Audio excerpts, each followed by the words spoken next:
The sun is out. The players are entering the field, and App State gets ready to take on Texas State in the first Sun Belt Conference matchup of the season. A little East versus West action, as both App State and Texas State enter today's game 8-8. One team is looking to break over that 500 mark. I'm Will Battershow. Joining me, Michael Santiago.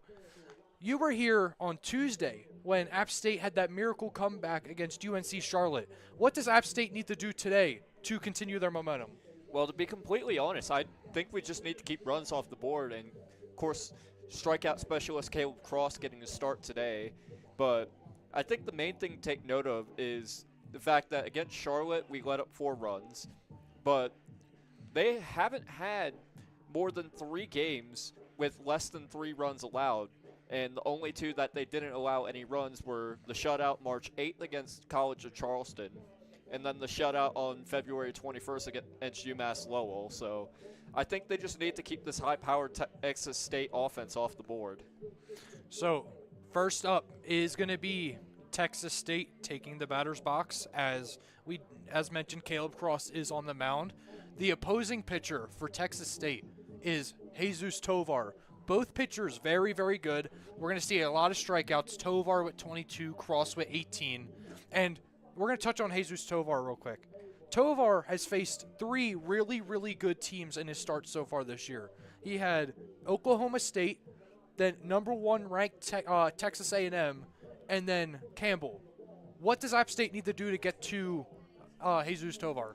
He's only letting up an average of .235, so they really just need to get at base runners and just try to get Tovar out of his zone early on. And if they can do that, everything else should flow from there. We saw against Charlotte, once they strung a few hits together and forced A.J. Camp to come out of the game, Juan Correa was able to get a good strike egg to hit, and the rest is history there. Texas State will be up to bat first. Their starting lineup is going to be, first up is Chase Mora, the junior infielder. The first pitch is low for ball 1. That was a great breaking pitch by Caleb Cross, and we've seen that multiple times this season already. Mora batting .213 on the season, has played in all 16 games. That's ball 2. That one looked like it just got away from Cross a little bit. We're just going to have to see if he's going to be able to get more efficient here. Chase Mora today playing third base for the Bobcats. So that's swinging for strike 1. That was just – he was looking for the home run ball. He was trying to replicate what Juan Correa's done already. Cross to the inside, and it's no good. That's ball 3. Count is 3-1. It looked like it was good, but the umpires got a better view than me up here. And that will be ball 4, first batter on base for the Bobcats. It's not all bad for App State, though. Of course, the double play is now in effect, with Mora going to first. And, that brings up Alan Shibley with the .33 average this season. Alan Shibley batting from the left-handed batter box, the senior playing right field tonight for the Bobcats. Runner on first, no outs. Cross sets. And the pitch. And that is strike 1 on the outside part of the plate. I think we need to be mindful of perhaps a steal attempt from Chase Mora here. As we can see, he's taking quite the lead off of first base almost every single chance he gets now. So far this year, he has 0 stolen base attempts. So, yeah, perhaps just trying to bait the pickoff attempt. See what happens. Cross sets. Gets a sign, the pitch, and it is grounded to second base. And Tyler Lichtenberger cannot handle the throw to second, and it's going to be an error on Lichtenberger, and now runners at first and second. And that is not what we needed to start off this game. 2 runners on already, and at the man 3-hole and Farber coming up, this could be a dangerous situation for Chase Cross early. Now up for the Bobcats is Ryan Farber, the shortstop for today's game. Michael, did that look like do you think would be an error on? I think it's Lichtenberger because, I mean, it was a good throw. He just couldn't hang on to it, even as Mora was sliding into him. Pitch one's going to be high. Kind of looks like a pitch out to make sure that Mora was not going to steal. Yeah, we discussed this when Shibley was up to bat. Just the large leads he's taking, almost just baiting Cross, really. Cross sets and the throw. And there's going to be strike one on the outside part of the plate. Count is now 1-1 with a runner on first and second, no outs. I mean, 18 hits this season for Farber. He's quite good, so I think Chase Cross is going to have to exercise some caution to keep this from getting blown open early. The official scoring on the last play, as the pitch is fouled out of bounds on the right field line. It is a reach on a fielder's choice, and then Mora. So they did charge the error to Lichtenberg. Mora reaches on the error by Lichtenberg.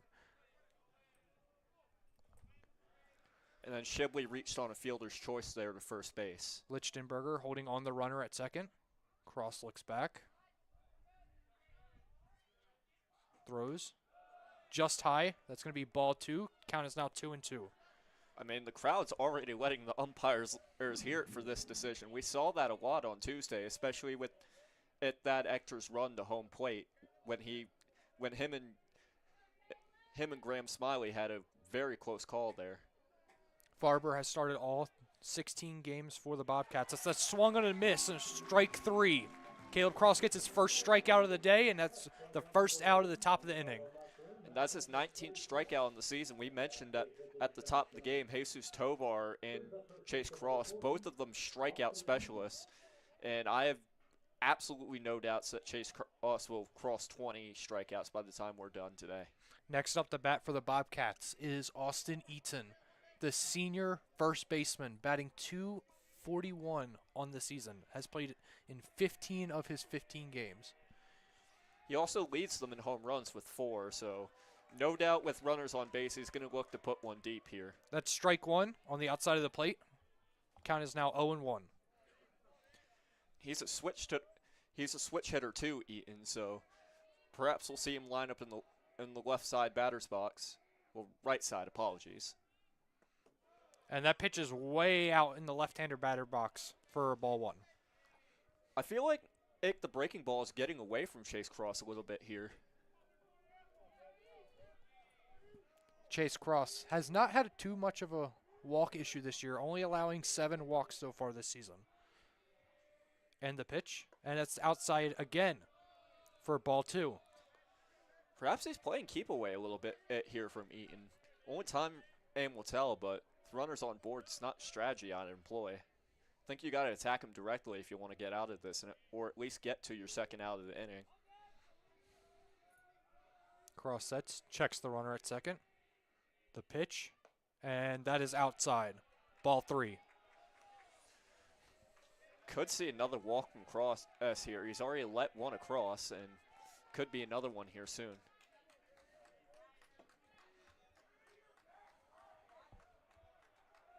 Cross sets. The crowd's getting into it. The pitch. It's popped up. In foul territory. Smiley on it, and he catches it right at the App State dugout. And not only did the mask come off, so did his helmet as well. Great play by Graham Smiley to be able to keep the sun out and be able to get that one. Catches it right at the corner of the App State dugout for the second out of the inning. And for a moment, I thought manager Kermit Smith was going to get that one.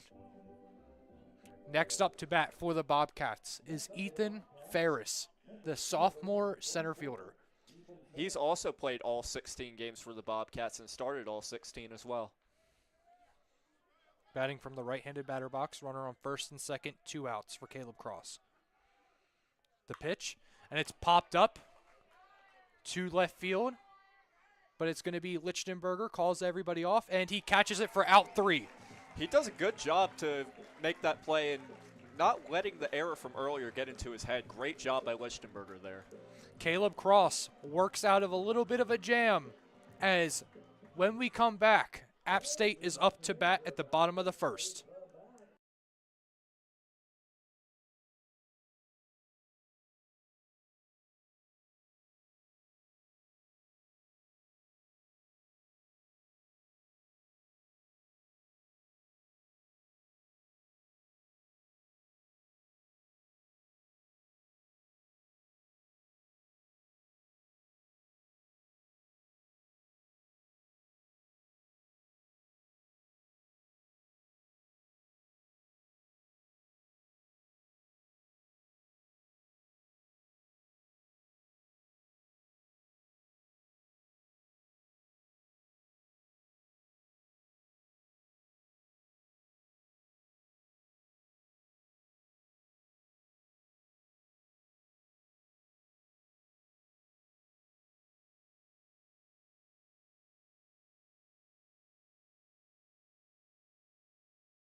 Welcome back to Jim and Betty Smith Stadium. I am Will Battershow, joining me Michael Santiago.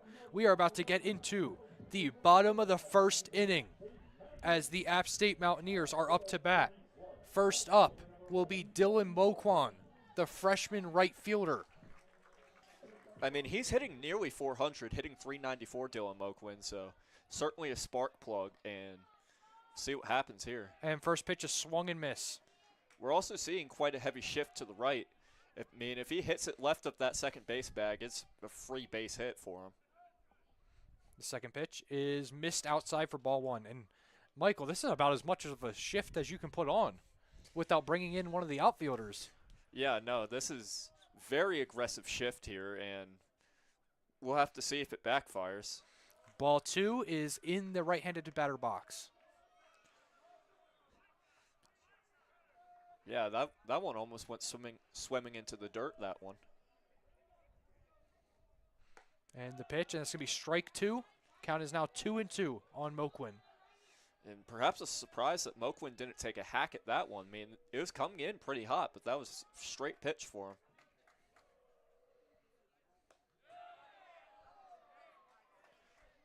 And that is going to be ball three on the outside of the plate.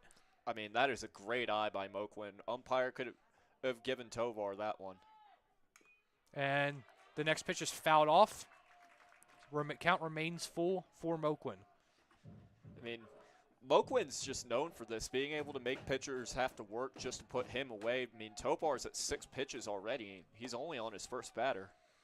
And the pitch is grounded to the only man standing on the left side of the diamond, and Moquin is thrown out. That is going to be Mora that throw him out from third. Yeah, Mora just doing a great job there, not losing his focus despite being the only man over there, and does a great job getting Moquin out there. And Chase Mora just kind of set up in the perfect position there to get that ground ball. But now for the Mountaineers, Joseph Zamora steps into the batter box. The senior second baseman. Zamora's also hitting 345. It's a very hot top of the lineup and very hot lineup as a whole. And there's only one player hitting under 280 in this entire lineup today, and that being Graham Smiley. And then that one is grounded down the right field line, but foul. So for strike two.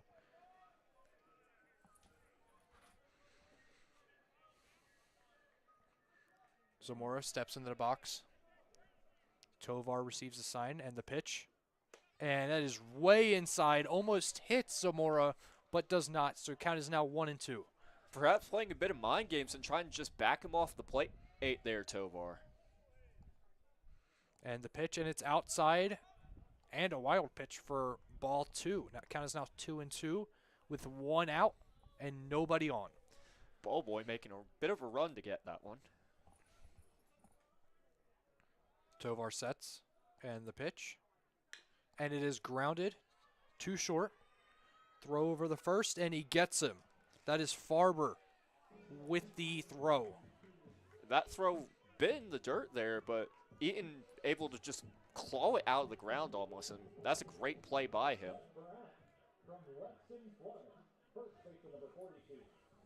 That sets up Juan Correa, the App State power hitter, to step into the right-handed batter box. 8 home runs already for him this season. The pitch is lined, too short. Farber gets it, throws the first, and he is out at first. And that is an absolute bang play there. Just has to go down to get it and throws him out. That is a fantastic play no matter who you support. Yeah, that was a beautiful play by Ryan Farber there. Diving play. Kind of weak on the throw, but gets it there just in time to get Juan Correa out. When we come back, it is going to be Texas State back up to bat. Score is 0-0.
And welcome back to High Country Baseball. The App State Mountaineers scoreless so far.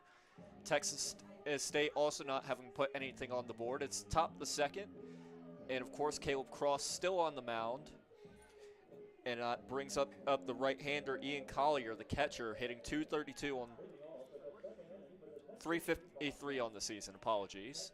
But he's set and ready to go in the batter's box. And we are ready to go with more Mountaineers baseball. Caleb Cross had to throw 17 pitches in that first inning, Michael. So I'm interested to see how he works the lineup this second inning. Cross set, the pitch. That's a bit high, ball 1.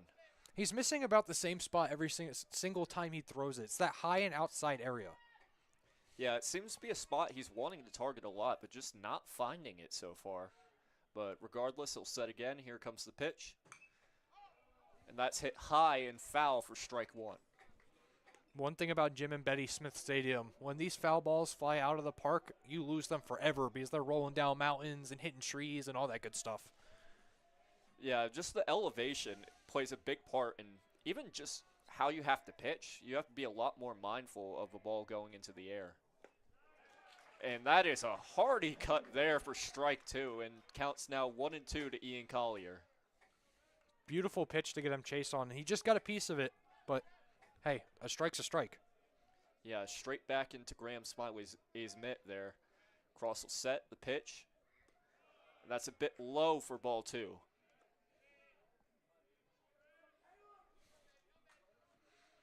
Caleb Cross has been great for the Mountaineers after coming off an injury last year, and he's looking to continue that today.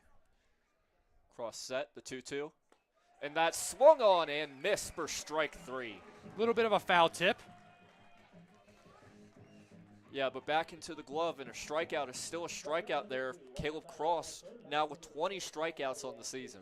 And I have to tell you, Michael, these beautiful yellow uniforms with these black pants look amazing with the sun shining on them. And it's also great for when you're fielding because you'll be able to pick them out a lot easier and see if you have a teammate coming to it. Zachary Gingrich is in now, and he takes strike one looking there. And these Texas State uniforms are all gray with their maroon on the numbers and helmets. Cross has set the pitch, and that's tipped back into the glove for strike two. They almost kind of look like Texas A&M uniforms, which is a team that they beat earlier this year. Number one ranked in the country at the time, and quite the impressive win for them. Cross set, the 0-2, and that's hit high, and it looks like it will be caught in foul territory, and indeed it will be, and that's the second out on the inning. And that is Jonathan Schwarb with the catch at third base. Yeah, Jonathan Schwarib's just been fantastic this season, and he showed that again Tuesday, one of the highest fielding percentages we've seen on the team. And that'll bring up Samson Pugh, the sophomore outfielder for Texas State. And with a little bit of wind, Schwarb did a perfect job tracking down that ball. That one a bit low and inside there on the breaking pitch for strike one. Well, ball one, sorry. And talking about the wind, this wind is not very favorable for these right-handed hitters as it's blowing in from left field. We'll see how much that plays a factor there, and there's ball two. And perhaps that's playing a bit of a factor for Caleb Cross as well. Yeah, we're seeing a lot of missed pitches on the outside right now. Cross set, the 2-0. And that's ball three. Yeah, he just missed it a little too low. Great pitch, though. Pugh perhaps looking to put one in play here for a change this inning, especially with the 3-0 count. Cross set, the pitch. And that's given as a strike there on the bottom corner. That was a beautiful pitch by Caleb Cross there. No swing by Pugh, sitting on 3-0. So you might as well just throw him a strike and get at least one on him. Cross set, the 3-1, and that's grounded the Lichtenberger, who will collect it here. And that's thrown the one Correa to get them out of the inning. That's a great job by Lichtenberger there to recover the ball as it almost pops out of his glove and just makes the steady throw over to Carrera and get the out. And we'll be back with more Mountaineers baseball in the bottom of the second.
And we are back with more baseball in the high country.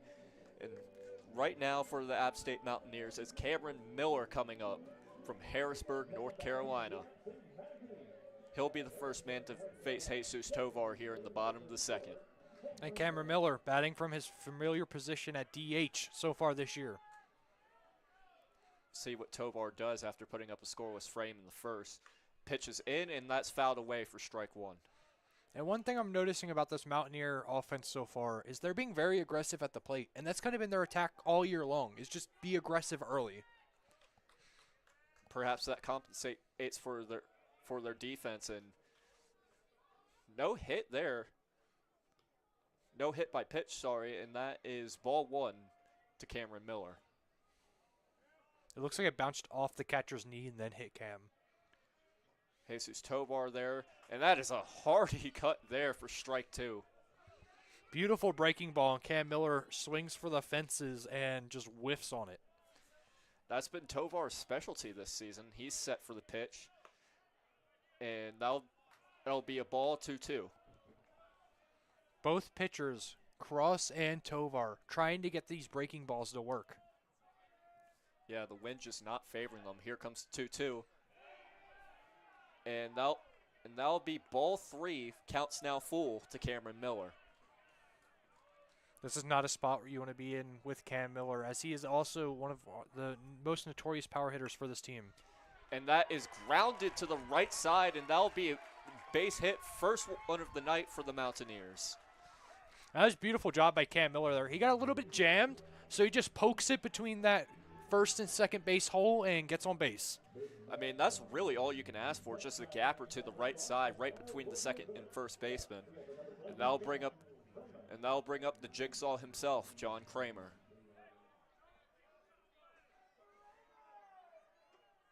Little lefty-lefty matchup here. Certainly being interesting to watch as Tovar's set. He gets the sign, and here comes the pitch. And that's given us a strike on the outside, strike one. That's a beautiful breaking ball, the first pitch, too. Caught Kramer a little off guard, and he just sat there and watched it. Yeah, perhaps expecting the fastball there. Tovar's ready to 0-1. And that is right down Broadway for strike two. I want to touch on Tovar a little bit. He had 2 outings against Oklahoma State when they were ranked 19th at a time, and Texas A&M. Didn't get credited with either win, but had phenomenal games versus both teams. Tovar set the 0-2, and that's on the outside corner. It's ball one. Tovar versus Oklahoma State pitched a four innings and a third, only allowing 3 hits with 6 strikeouts, no earned runs. Tovar set the pitch, and that will get him there. And Kramer go to first base after being hit by that one. Figures, as I'm talking about how good he's been, he hits Kramer. I mean, that's just been a factor of the win so far. We've seen that with both Cross and Tovar, just pitches getting away from the man throwing them. And that'll bring up Tyler Figueroa hitting .292 on the season. 19 hits so far. He'll be looking for his 20th. And they'll have a bit of a mound visit here for Tovar. Yeah, I think this is a good visit with runners on first and second. App State's right where they want to be with no outs, perfectly ranged in striking distance. And there's no men warming up in the bullpen for either side so far, so looks like both starters will at least get to see the third inning, barring anything catastrophic. So let's get back to Tovar. So Oklahoma State, 4 1/3, 3 hits, 2 walks, 6 strikeouts. No earned runs allowed. That's a great start. Then against Texas A&M, 4 1/3, 5 hits, 2 runs, and 7 strikeouts. Against the #1 team in the nation. That's just insane numbers.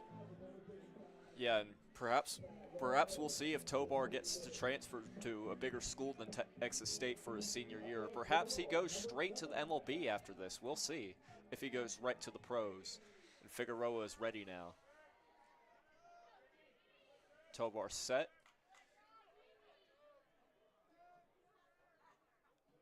Quick check back to second. And he will try to pick off Cameron Miller. Nothing doing there, though. I will say, it's got to be one of the slowest pickoff moves I think I've ever seen in my life. It looked like he was just standing there like a statue for a few seconds before he threw it. Yeah, perhaps second guessing the decision to throw it, especially now.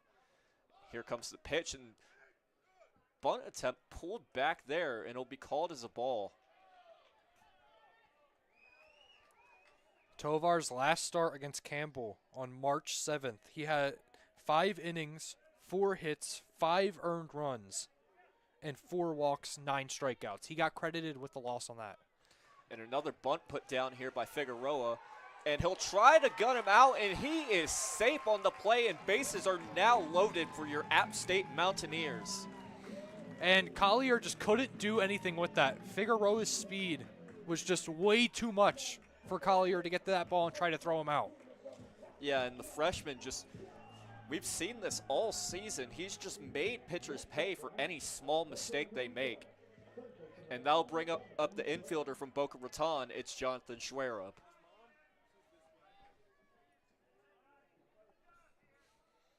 And Schwerup, a perfect RBI opportunity with no outs and runners everywhere. That's on the outside corner there for ball 1. As you mentioned, no outs, 2 hits so far for the Mountaineers and 1 error. Could be a great opportunity to blow this game open early, and we will see a ball hit far, and that will get down. It will score all 3 men, and Jonathan Schwerup. And no, we will see Figueroa not test the throw, but 2 runs will still score for the Mountaineers, and that is an RBI double for Jonathan Schwerup. And that was a beautiful ball. Opposite field, hits off the Morris jersey in right field, and scores 2 of the 3. Now we got runners on second and third with no outs still. And Alan Shibley just couldn't do anything with that one. Great play by Schwerup. And that'll bring up now the ever-electric Tyler Lichtenberger. Set the pitch. And that's outside corner, but gets called as a strike, strike 1. And for Tovar, now with runners both in scoring position, I think you just need to settle down a little bit. And looks like the umpire will just have a quick talk with Tovar here. And Lichtenberger with 13 RBIs on the season, and any ball in play could give him 1 or 2 more here. Yeah, even just a sac fly, and as we mentioned on the broadcast Tuesday, App State very much relying on those sacrifice flies to get runs here, and Tovar is ready to go for the 0-1. And that is quite far to the outside there, and that's ball 1. It's a good eye there by Lichtenberger to get the count back to even at 1-1. And a pickoff attempt there. Runners back standing. That was a bad job by Farber at shortstop because he sold the pickoff before the pitcher even stepped around, so the runner was able to get back to second in time. And that one hit it to right field again. Both runners will tag up here, and both will reach their respective bases, and Schwerup called safe at third base. And the ball went to third base to try to get Schwerup out, but he slides into third seconds before the throw gets there. I mean, that is just a great play there by Lichtenberger. Yet another RBI, I believe. And as you said right before that, the sacrifice flies have been a key to this App State offense to scoring runs. And that brings up the bottom of the lineup in Graham Smiley. Still only 1 out in the inning so far, and he will take strike 1 looking.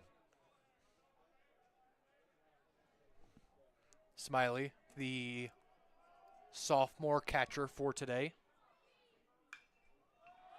Smiley will pop that one up, and that will be in foul territory, and Eaton drops it. Oh my! Perhaps the wheel is coming off the bus a little bit here for Texas State. And Graham Smiley will surprisingly get another chance. Yeah, Austin Eaton just running to cover it, and we've talked about how there's a little bit of wind, and just kind of barely misreads it, and it bounced off the lip of the glove onto the ground.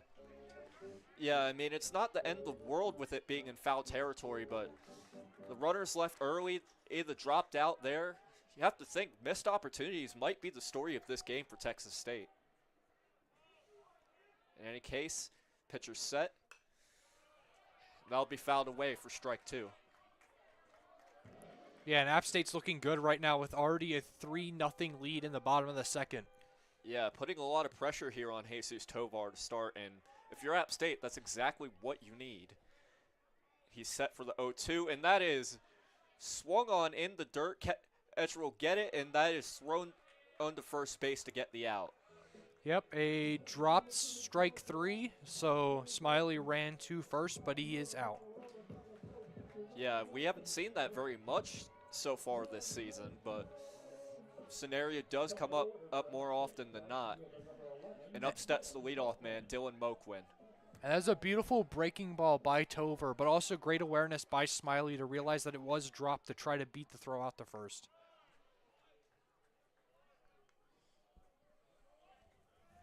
Moquin now ready to go. His first at bat. No hit there, and he gets hit by the pitch. And we mentioned earlier just the wheels coming off the bus a little bit here for Texas State. Yeah, and Jesus Tovar threw a beautiful breaking ball for strike 1, and then just couldn't control the second one, and it just hits Moquin.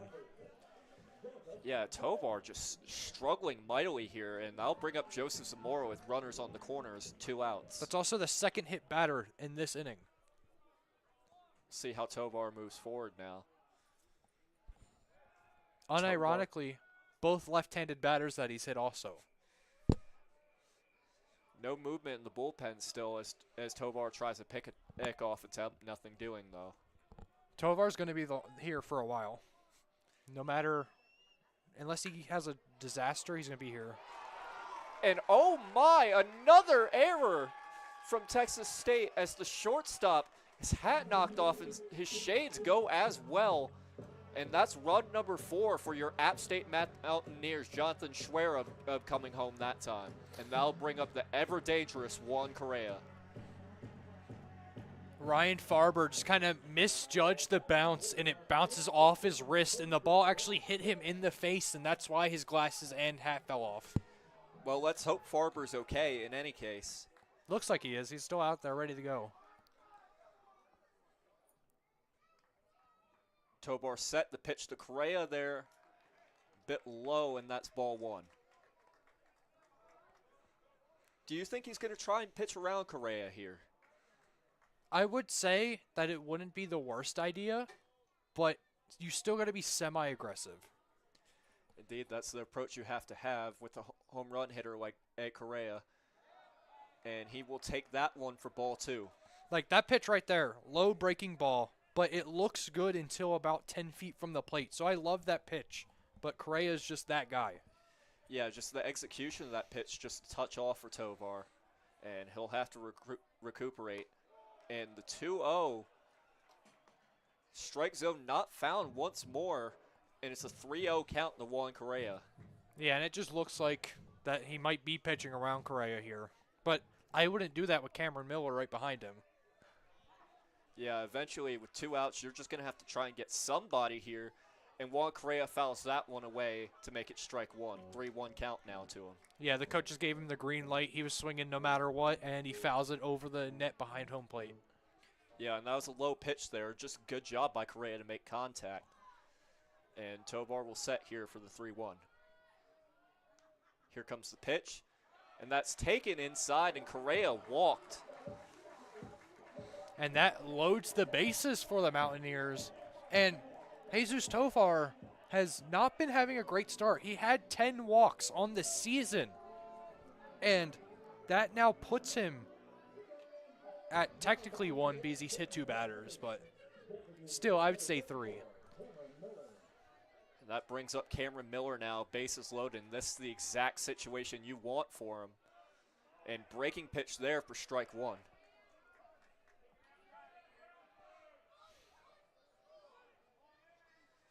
Crowd trying to throw Tovar off here. He's set for the 0-1. And that is given as a strike there on the outside corner. Fans letting the umpire hear it. Counts now 0-2 to Cameron Miller. And Tovar has a lot of bend in his pitches, and we're seeing all of it today. And Cameron Miller having to duck a little bit there. try and back him off the plate perhaps, and counts 1-2 to the power hitter. Us baseball players like to call these type of pitchers airbenders because everything moves. And that is ball 2 to Cameron Miller. Bases loaded once again for the Mountaineers. Tovar set the pitch. And that'll be given as a ball. That was a really close pitch there. Great discipline by Cam Miller not to swing. And perhaps a bit of luck that the umpire didn't side with Tovar there. But Tovar will have to recover now. The count's full. And all runners are going as he fouls one away, and he'll stay alive with the full count. And for every pitch now, these runners are going to go because it's either going to be a strikeout or a ball in play or a walk. Outfielder's quite far back here. And that will be walk there to Cameron Miller, and that will bring a run around to make it 5-0 Mountaineers so far. And I wouldn't even say it's an offensive explosion by the Mountaineers here. They're just playing smart ball and kind of playing small ball and just getting on base however they can. And perhaps the faith lost with Tovar as we see a right-hander warming up in the Texas State bullpen. And they will come speak with Tovar, so perhaps this could be the end of his night already. I don't see the coach moving out, so this looks like just a mound visit by the catcher. Yeah, perhaps so, but kind of just burning time so the reliever can get more warmed up in the bullpen. Yeah, perhaps so, but Tovar might not be out for too much longer now, as Collier will head back to home plate, and we will be ready to see the jigsaw himself, John Kramer, coming up.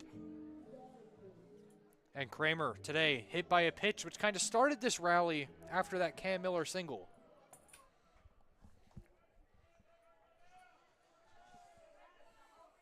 As App State has batted around in the bottom of the second. And Tovar just good strike to try and stay on pace there, and strike 1 to John Kramer. And that swung on and missed for strike 2. And Tovar perhaps looking for the strikeout here to try and get out of the inning. And John Kramer just swinging for the fences there. And another quick pitch there, and that will do it for the bottom of the second. App State with 5 runs in the inning on 3 hits so far. And you just have to wonder how much longer they'll keep Jesus Tovar in. Yeah, the Mountaineers had a great inning there, and it's all about big innings when you're the App State Mountaineers.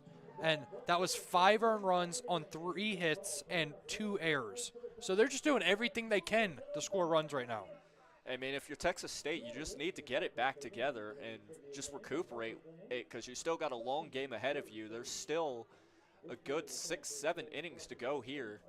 And we'll be back with more App State Mountaineers baseball after this.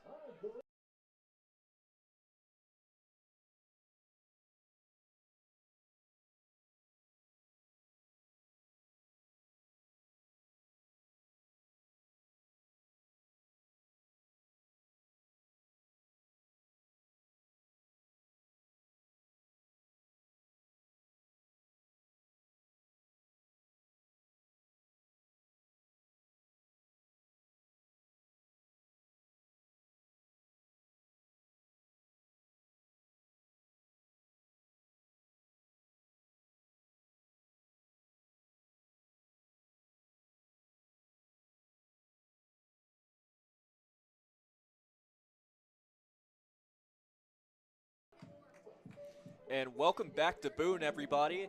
App State leading 5-0 to the Texas State Bobcats so far. And they just rattled Jesus Tovar in that bottom of the inning. And now we will see a Cole Tabor getting ready for Texas State. And he will be the first to face Caleb Cross here at the top of the third.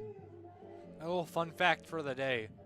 So I pulled up their national rankings, and the only one I could find it on was RPI, and Texas State is ranked 117, while the Mountaineers are ranked 207, both 8-8. Cross has set the pitch, and that's given us a strike. Colt DeBoer. It's 0-1.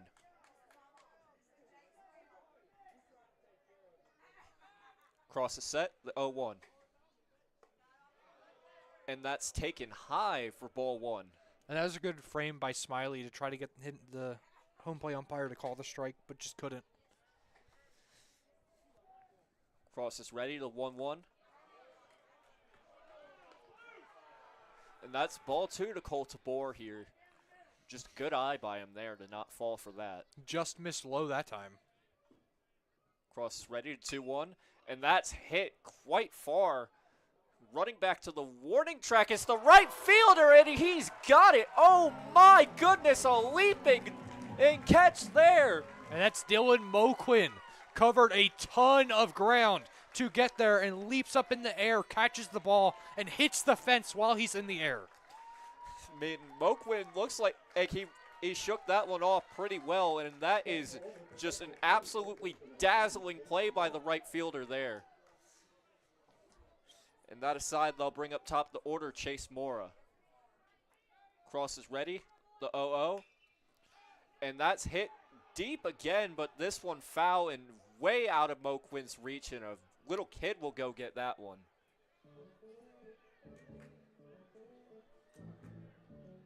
Head over on the hill where people have their camping chairs and blankets out and are just all chilling. All having time of their lives over there, just enjoying Mountaineers baseball like everyone is. And Cross is ready, the 0-1. And that swung on, hit past Schwerer for a base hit there, and he will turn the corner and go to second. It slides in, gets there easily, and that's a good extra base hit by Chase Moore to try and get a rally going. Yeah, just ripped. The ground ball ripped down the third base line, and Kramer gets there, just can't make the throw because it's just so much into the corner. Yeah, a lot of pace to that one. And that'll bring up Alan Shibley, the utility man. Playing right field today for Texas State, as we mentioned earlier. And Caleb Cross is no stranger to runners on base when he's pitching, so I'm expecting him to take the same approach as he always would. Cross ready, one out. Here comes the 0-0. And that's just outside, and in a 1-0 count to Alan Shibley so far. Yeah, App State's been really aggressive at the plate, and Texas State's been kind of taking the complete opposite approach as they've watched almost every single first pitch of the at-bats. Yeah, perhaps just trying to get a read for Cross here. And he will look back towards second, not throw it. Now I'll get Mora to go back. That hit by Mora was Texas State's first hit of the ballgame. Mora's ready. And that's inside. No call given there, and it's ball two. Yeah, Cross just missed his spot there a little bit, making it an 0-2 count, so he's got to kind of fight the count now. Yeah, and 2-0 count to a hitter like Shibley is a bit dangerous.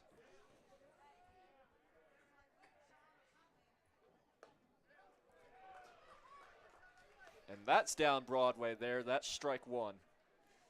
Shibley now down to a 300 average on the season, 600 slugging percentage, and a 462 on base percentage. Good slashes for him so far this season. And that was a beautiful pitch by Cross, just dotting the outside of the plate. Cross set here, the 2-1, and that'll be just outside to the top corner, and the count's now 3-1 to Alan Shibley.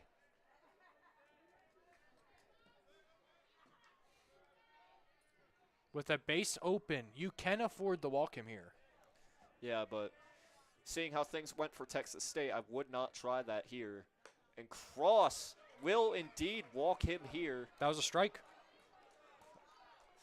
That pitch deceived even me. A great pitch there by Caleb Cross.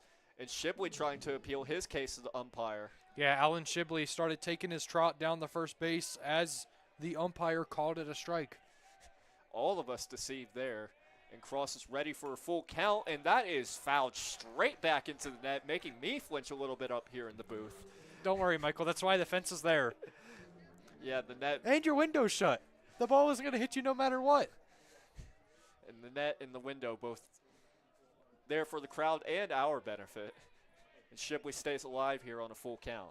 The home plate umpire tonight is Jason Johnson. Cross look back towards second. He'll throw. The pitch there. And he will indeed walk Alan Shipley. So he will get his walk after all. And it almost looked like it was kind of a purposeful walk because that was a high fastball. It looked like it was just more of a watch the runner at second type of throw. Yeah, perhaps a bit of a pitch out. And that'll bring up Farber here, who so far had that error at shortstop. So we'll see whether his hitting takes a turn here. Yeah, Farber struck out his last at bat.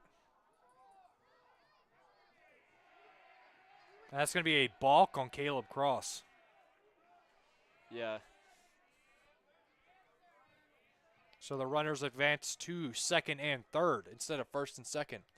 Both in scoring position now, and Farber definitely more with an opportunity, and force outs all around are no longer in play. So we might see a sac fly from him here.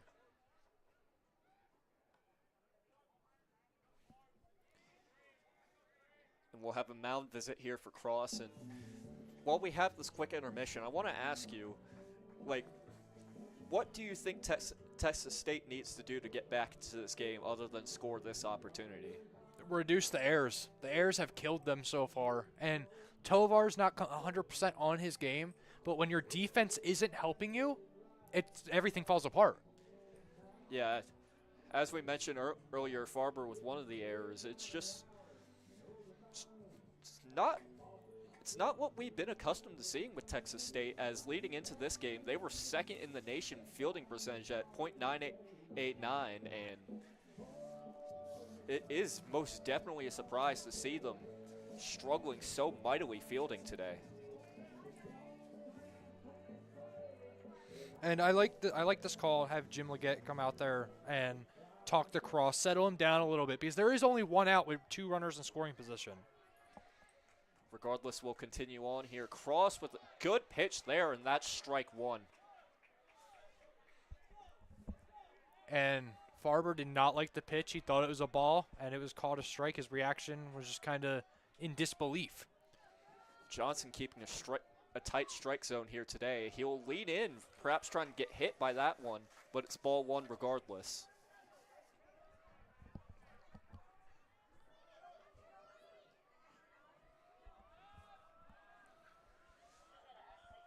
Crowd making noise here. Cross does indeed hit him. Looks like it hits off his back leg that time. So it was just a breaking ball that breaks a little too much to load the bases. That looked like that got him more in the elbow there, and it looks like Farber's just taking a quick moment to test it out and make sure everything's okay. Wherever it hit, it bounced a ton, which is never a good sign. And that'll bring up Austin Eaton. 13 hits on the season for him, and with only one out, bases loaded, he'll be looking for an opportunity here. A ground ball would be very ideal to try to get the double play, but a sacrifice fly wouldn't be the worst thing in the world. We'll have to see what approach he takes. Cross ready. Here comes the 0-0. And that had some heat to it, but it's off the plate for ball one. Yeah, and Cross maybe just a little upset with himself after hitting the last batter, so he threw that with a little extra gas. Yeah, just need to settle down a little bit, Ed, if you're Cross. And that outside again, that looked good to me, but it's ball two regardless. And already in a hole early in the count, and he cannot afford this with the bases loaded with one out.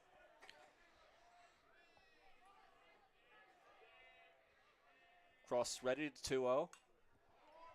And that's fouled up and away, behind the plate for strike one. That was kind of a check swing there by Eaton. He didn't know if he wanted to swing at it all the way, and just kind of sends it behind us in the press box. That hesitation can cost you a bit for sure, but only a 2-1 count so far to Eaton, so you can afford those foul balls. Cross set, 2-1, check swing, And no swing according to the first base umpire. Crowd not happy with that decision and counts 3-1 to Eaton. I think it's a good call. I don't think he went fully around. It looked like from up here at least that he held it a pretty decent amount. But with this home crowd, you know they're going to want every single call. Yeah, and every crowd will want the umpires to be on their side. But regardless, we will continue on here.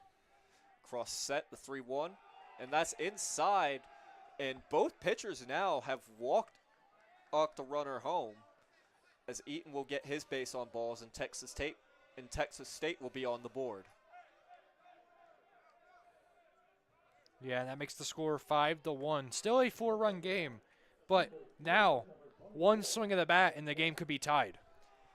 Yeah, and Cross definitely dicing with danger here. And up comes the sophomore Ethan Ferris for Texas State. Ferris has 6 extra base hits on the season. Yeah, hitting .262 this season of .369 in slugging percentage. He's a dangerous hitter, not as much as some of the others in the lineup, but certainly one to be mindful of for Caleb Cross. And with ball one, we might see him be very aggressive here. And indeed he will be. He will take the swing and we'll get a double play on the force out here. And first base umpire will call Ferris out, and that will get us to the end of the inning. Yeah, and that was grounded to Schwerb at third. He just tags third smartly and then just throws it across the diamond to Juan Carrera and gets him out at first to end the inning. Yeah, indeed. Just a great play all around. And that will bring us to the end of the third inning. We'll be back with more Mountaineers baseball in the top of the fourth.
And we are back with more Mountaineers baseball. Jesus Tobar will stay on the mound despite letting across 5 last inning. And he'll be facing Tyler Figueroa to start the inning. And not all 5 of those were earned, as only 3 of those count towards earned runs towards Tovar because of the 2 errors. Tovar with the breath there, and that's off the outside corner for ball 1.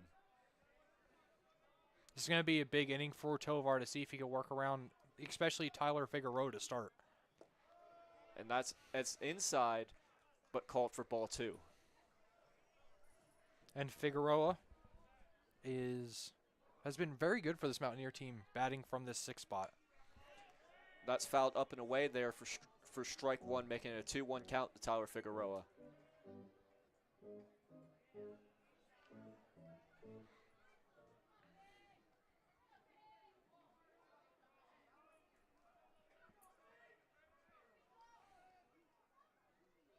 Tovar set the pitch, and that's hit pretty well out there to left field. It will get down for a base hit for Tyler Figueroa.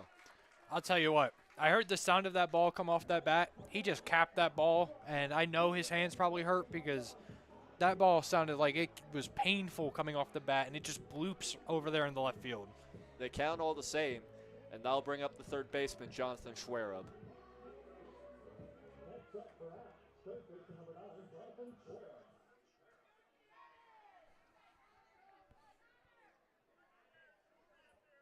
And Schwerb had that great hit his last at bat.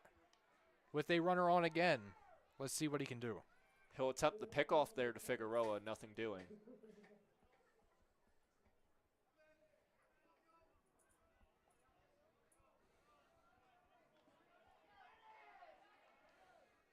Tovar set the pitch. That's a breaking ball high, A for ball one. It's a good eye there by Schwerb to not swing at that ball and just be patient and get ahead of the count early.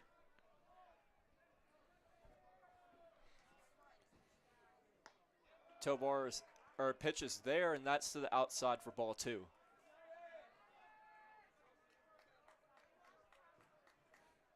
This is where Tovar could start getting in trouble because the bottom of our lineup has been really sneakily good and has done a lot of production for this App State team. Tovar pickoff attempt there. Runners back with the slide. I don't know how much you can call that a pickoff attempt. He kind of just lollipopped the ball over there. That wasn't much of a throw. Yeah, they count all the same, however, and Tovar's set for the 2-0. Here comes the pitch. That's inside for ball three. And I wonder what the coaches are going to give him here. Is he going to get the green light, or is he going to sit and watch this next pitch?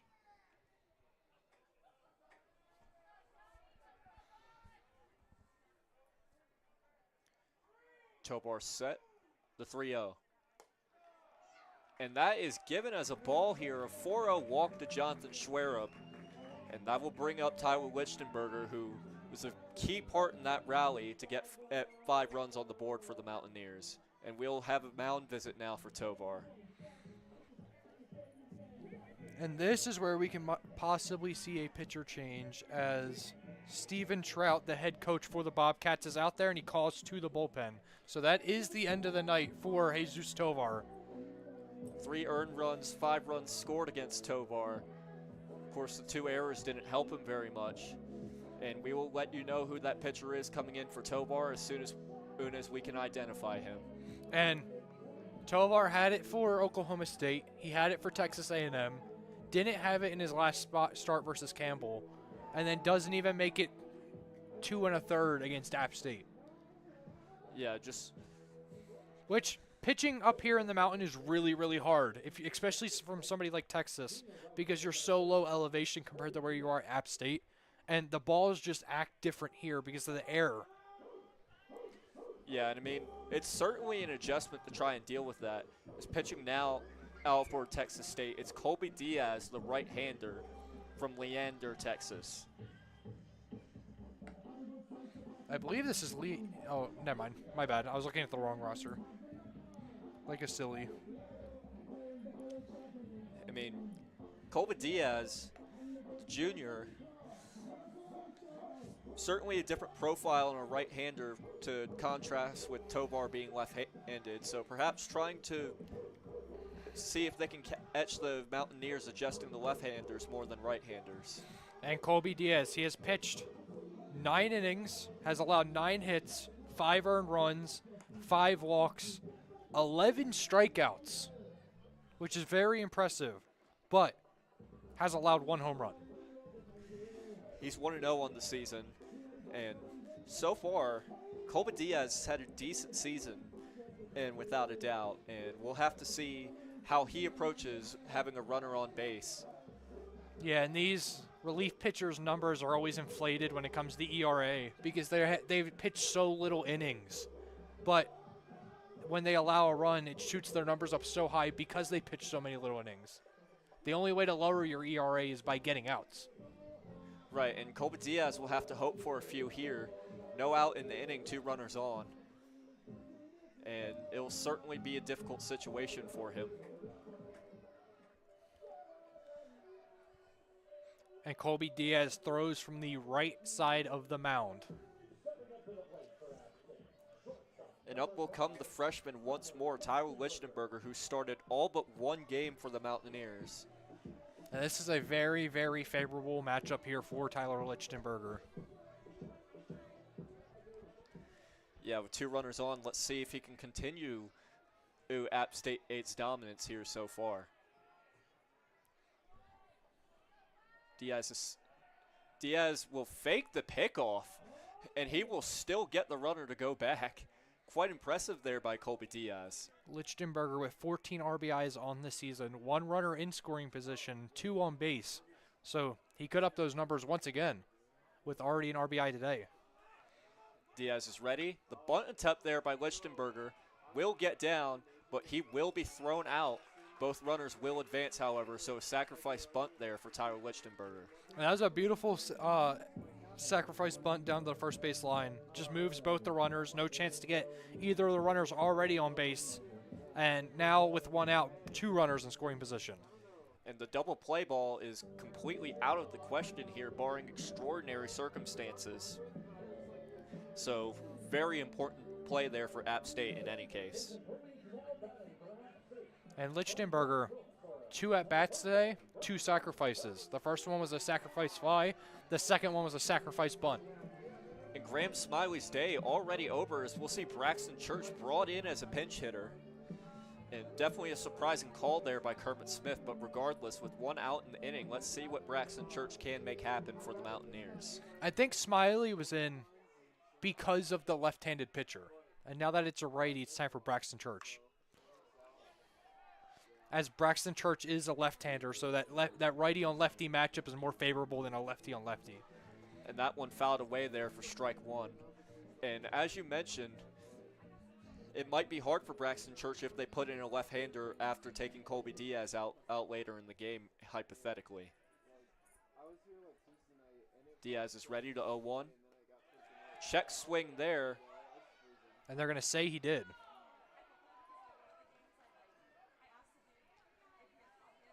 Unfortunate there for Braxton Church, but that already moves the count to 0-2. Yeah, fans definitely not agreeing with that call, but regardless, it is 0-2 to Braxton Church, and Colby Diaz is ready to try and punch him out here. And that is slapped down on the first base line. Throw is missed. So we will see the runners move, and despite striking out, Braxton Church still creating movement, and it's now 6-1 for the Mountaineers. Yeah, Braxton Church lines it to, that would be Austin Eaton at first base, and then Eaton tries to go over to Mora at third and just completely whiffs the throw, allowing Figueroa to score from third and then Schwerb to move to third. It's just a complete lack of fielding discipline so far. That was just a very arid throw. And that will be Texas State's 3rd error of the day. Colby Diaz with the pitch here, and Moquit and swings on it for strike 1. And as a pitcher, seeing your defense do this, it never feels good because you had it right where you needed it, and if it's a good throw, that's a double play to end the inning. He'll have to settle down, though, and that one's just outside there for ball 1. And App State getting the 1 back that Texas State scored in the top of the 3rd is huge to make it a 5-point game again. Yeah, a 5-run game here for the Mountaineers. And Colby Diaz now ready for the 1-1. Set the pitch. Check swing fouled away there. Moquin having to shake off his hands a little bit there, and it's strike 2. Yeah, it looked like almost like a defensive swing that just turned into a foul ball. Yeah, just didn't look like he was truly ready for that one. And Colby Diaz tried to end the inning here. Look down the first, and is given as a ball, 2-2 count to Dylan Moquin. That was a good pitch, too. Super close, just didn't get the call on it. Yeah, definitely unlucky not to get the call there, Colby Diaz. Diaz is set, the 2-2. That's to the inside corner there. Counts now full to Dylan Moquin. And Dylan Moquin is a very dangerous hitter, so having him in a full count, you have to be very careful where you place this ball. Infield shifted all the way to the right here. Diaz throws, and Moquin will draw the walk here. And this rally of the Mountaineer offense has continued. Yeah, that ball was just way on his hands, and great eye there by Moquin to take his base. Deep contrast to the Charlotte game, as App State putting runs on the board here early as opposed to late, and that will bring up Joseph Zamora. Yeah, and Michael, this App State offense really doesn't have any holes in it. So you really aren't safe pitching around people because the next person up is just as good. Diaz's pitch there. Runner will go. A wild pitch there. And runners to second. Both runners in scoring position once more. This is a great spot for Joseph Zamora here. It feels like we've been saying that for every single batter today. And just Texas State struggling so far. This is just what App State does best. They put their batters in position to score runs. Another one in the dirt there. Counts 2-0 to Joseph Zamora. And with 2 outs and Joseph Zamora bats almost 500. And it's just been a great season so far for Joseph Zamora, batting .351 so far. With runners in scoring position, he's batting 400. And that one gets away from him. Runner will go and slides in. That's another run for the Mountaineers. And oh my goodness. Mistake after mistake here by Texas State, sorry. As the pitch just gets away there from Collier. And Schwerer pulls up the right-handed batter box somehow when he slides into home. So now we got a little bit of field maintenance so they can fix that left-handed or right-handed batter box. Yeah, which I've never seen before in my life. You don't see that every single day. Shout out Turf Fields. Indeed. Browns team getting their applause here, as well as Schwerer getting his applause. And we'll be ready with the 3-0 count now to Joseph Zamora. Diaz set the pitch, and he very nearly hits Zamora, and he will draw the walk here. Just Mountaineer after Mountaineer getting on base. And now we're seeing a right-hander plus another pitcher start warming up in the Texas State bullpen. And the manager is out to speak with Colby Diaz, so this could be it for him already. I think this is one of those burn the time meetings where it's going to give the reliever a little bit more time to warm up if they're going to need to go to him. Yeah, and with 2 men in the bullpen, and regardless. Because there is 2 outs, so he's leaving him on to try to get this last out. Yeah, runners on the corners now, but no time to rest as home run king Juan Correa will be coming up to bat now. And expect Zamora to probably snag second base here. We'll have to see if Colby Diaz is going to try and pick him off. Adam Eaton almost with a little signal to him. We'll see what happens here. 2 outs. Juan Correa hoping to drive in another run for the Mountaineers. And indeed, here comes the pick-off attempt. Throw almost gets away from Eaton there, but he gets it, and runner is back safely. Yeah, and Colby Diaz kind of had the same idea that I was saying. Kind of watching Zamora to make sure he tries not to steal second base. And a heavy shift here to the left side. Diaz set the pitch, and breaking ball inside for ball 1.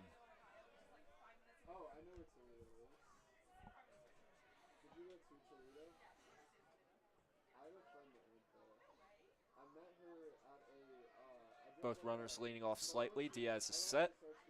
Here comes the 1-0. And that's outside there. That's 2-0 Yeah, to Juan Correa. Being 2-0 on Juan Correa is not a situation you want to be in because if he walks Correa, that loads the bases once again for Cam Miller. And we've already seen Miller take advantage of that situation. Pitch now to Correa. A hearty cut there. Howdy if you're waving at me. And that is a 2-1 count to Juan Correa. Yeah, inside pitch fooled him a little bit. Made him look a little silly on that swing. But he still is ahead on the count. Diaz is ready. Here comes 2-1. Pitch is down in the dirt. Zamora will go, and he'll get a stolen base here. And we were talking about how Diaz was keeping an eye on him. But pitch getting away from Collier was certainly not at the way you want Zamora to be able to reach second base there. Both runners now in scoring position. 3-1 count to Juan Correa with 2 outs. Yeah, that was a great reaction time watching the ball hit the ground and just taking off. Diaz has set the 3-1, And that swung on and missed. Catcher moving out to the right there, but Correa still swings on it, and that brings the count to full. Yeah, Juan Correa really wants to hit a bomb. You've seen that in both the swings so far. We saw that on Tuesday against Charlotte. He will strike out to get at the Texas State Bobcats out of the inning. Once again, a hearty swing. Can't come up with it. Leaves 2 runners in scoring position for the Mountaineers. And we'll bring you more Mountaineers baseball at the top of the 4th inning. Don't go anywhere, because we have more coming to you.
Welcome back to Mountaineer Baseball here on 90.5 WASU YouTube. I'm Will Battershell. Joining me, Michael Santiago, as App State takes the field for the top of the 4th inning.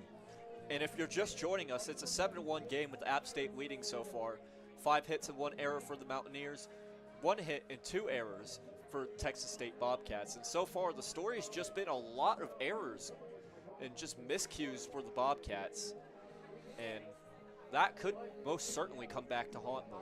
Well, Michael, the Sun Belt's called the Fun Belt for a reason, and baseball wouldn't be fun without seeing players make errors. Perhaps you may be right, and it'll be Ian Collier, the catcher, coming up to bat at now for the Texas State Bobcats. And in Collier's last plate appearance, Caleb Cross struck him out with the first pitch, just high, ball 1. Yeah, and that's a good eye by Collier. Bit high on the breaking ball, but just doesn't swing at it. As a leadoff hitter, Collier's batting .333 as that is grounded to Figueroa, to Juan Correa, or Zamora, sorry, to Correa, and that's out 1. And that'll dip the average a little bit. Good job by Zamora there. Just kind of a routine ground ball. Tosses it to Juan Correa, and that's an easy first out for Caleb Cross. And that brings up Zachary Gingrich here. Bit of a tongue twister for you at home. And he'll be the second batter Caleb Cross faces this inning. Gingrich is 0-1 on the day as that is ball 1. Yeah, perhaps a bit surprising, but certainly a close one there. Cross sets, gets a sign, the pitch, and it is swung on to right field. That one is And hammered, never in doubt. That one's never coming back. That one has booked its plane ticket and it is on a flight out of the country. And the score is now 2-7 in the Mountaineers' favor. Yeah, Zachary Gingrich just kind of got all of that baseball, beat the stitches off of it, and sent it over to Blowing Rock. Yeah, certainly took its little tourist trip, but no time to rest, as that brings up Samson Pugh. Samson Pugh today, last at bat, grounded out to Tyler Lichtenberger.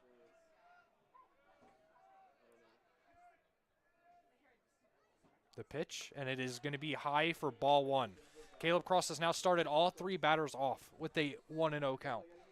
Yeah, and perhaps a worrying sign if you're Kermit Smith, but seeing the advantage so far. I don't feel any reason to pull him yet. Second pitch is just inside for ball 2. And perhaps the wind carrying the pitches, because we've seen for all 3 pitchers that have thrown one in this game, just the ball moving around a lot. Pitch 3 is down the middle for strike 1. The pitch count is now 2-1 with 1 out, and Texas State has plated 1 off a home run by Gingrich. As that is popped up, foul territory. Juan Correa on the move, tracks it down and catches it on the warning track for out 2. I thought the fans were going to get another souvenir there. They looked ready for it, but 2 outs now in the inning for the Texas State Bobcats, and that it will bring up Cole Tabor. And Cole Tabor, the second baseman for today, is 0 for 1 on the day. The lefty hitting 200 on the season now. The first pitch is a strike on the outside part of the plate. And that is just a fantastic pitch there by Caleb Cross. And it just looked like Tabor was never really ready to try and hit that one. And if I'm correct, Tabor was the one that hit that monster bomb that Moquin caught out in right field. And as that second pitch was a ball. Yeah, outside the plate there. And Cross is ready for the 1-1. And the pitch. And that is inside. Switching sides of the plate, but it's also a ball. Just trying to keep Cole Tabor off guard. It's a good job by Cross, but the execution just a touch lacking. Little Greg Maddox going east to west. The pitch is fouled, out of bounds on the left field side. And perhaps people's cars will be taking a bit of a bruising from that one. We'll have to see after the game, and counts now 2-2 to Cole Tabor. Cross with the pitch. And that is going to be a swinging bunt foul is what we'll call that. And the count stays 2-2 with 2 outs. Yeah, it just looked like he hesitated a bit on that one. Wasn't really sure if he wanted to pull the trigger. But regardless, a foul ball is a foul ball, and he stays alive here. Cross with the pitch. And just misses the outside of the plate. And that is going to be ball 3 and fill the count. And every person in Boone letting the umpire hear it for that one. They very much think that should have been strike 3. Caleb Cross taking a second. Sets, throws, and that ball is going to be fouled.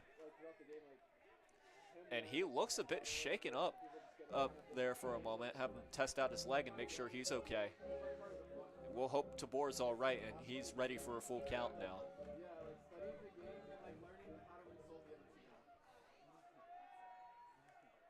Cross sets the throw, and it's outside for ball 4. That is going to put a runner on first in Tabor as the lineup flips over, and Chase Mora is up for his 3rd at-bat. Yeah, and most certainly looking for the strikeout there, just didn't get the call from the umpire. And as you mentioned, and Mora's back up. Chase Mora today, base on balls in his first at-bat, and then a double in his second at-bat. The first pitch, too high, ball 1.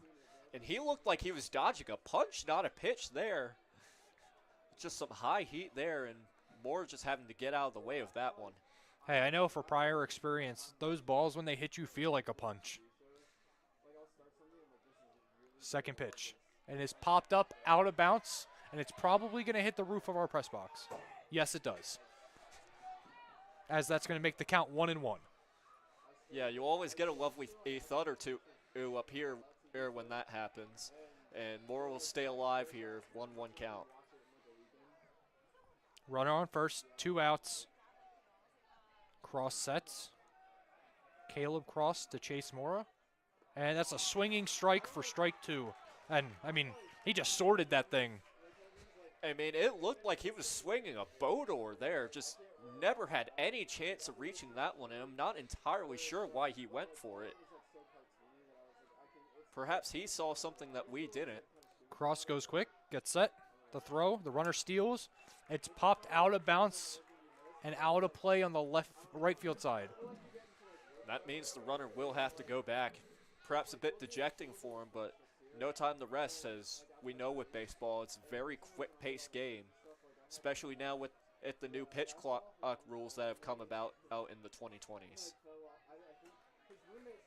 Caleb Cross gets set, checks the runner, takes his breath, throws, and it's too low, bounces at the plate.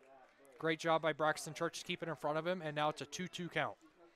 And that's been the difference between two catchers, between Braxton Church and Logan and Collier. Collier's let a lot get away from him, but that one does not get away from Braxton Church. The pitch, and it's strung on for strike 3 as Braxton Church sits him down. And he just went all the way for that one and never found it. Put a search into Google, but no results were found. So at the end of the top of the 4th, 1 run on 1 hit off 1 home run by Zachary Gingrich. And that makes the lead for the App State Mountaineers 7 to Texan State's 2. We will be right back for the bottom of the 4th inning.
Welcome back to the bottom of the 4th here at Jim and Betty Smith Stadium as Cam Miller walks up to the right-handed batter box.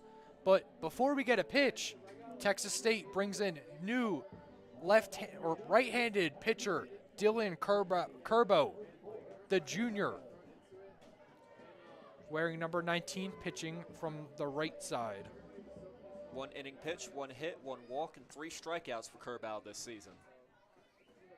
Only 1 appearance, but very respectable appearance. As the pitch, it's lined over the second baseman's head, and that is going to be another hit for Cam Miller. I mean, and he thought he had a chance at that one called to bore, but just got down and looped beautifully over his head, and Cameron Miller continues his hot start today. And next up will be John Kramer. The jigsaw man himself. He'll be the second man to face Curbow, though the double play ball is in play, and with Cam Miller not being known for speed, I think Curbow will certainly be looking for it. Curbow sits, the throw, and is outside for ball 1. Yeah, that one had some zip to it, just couldn't find in that outside corner, and he's behind the count now.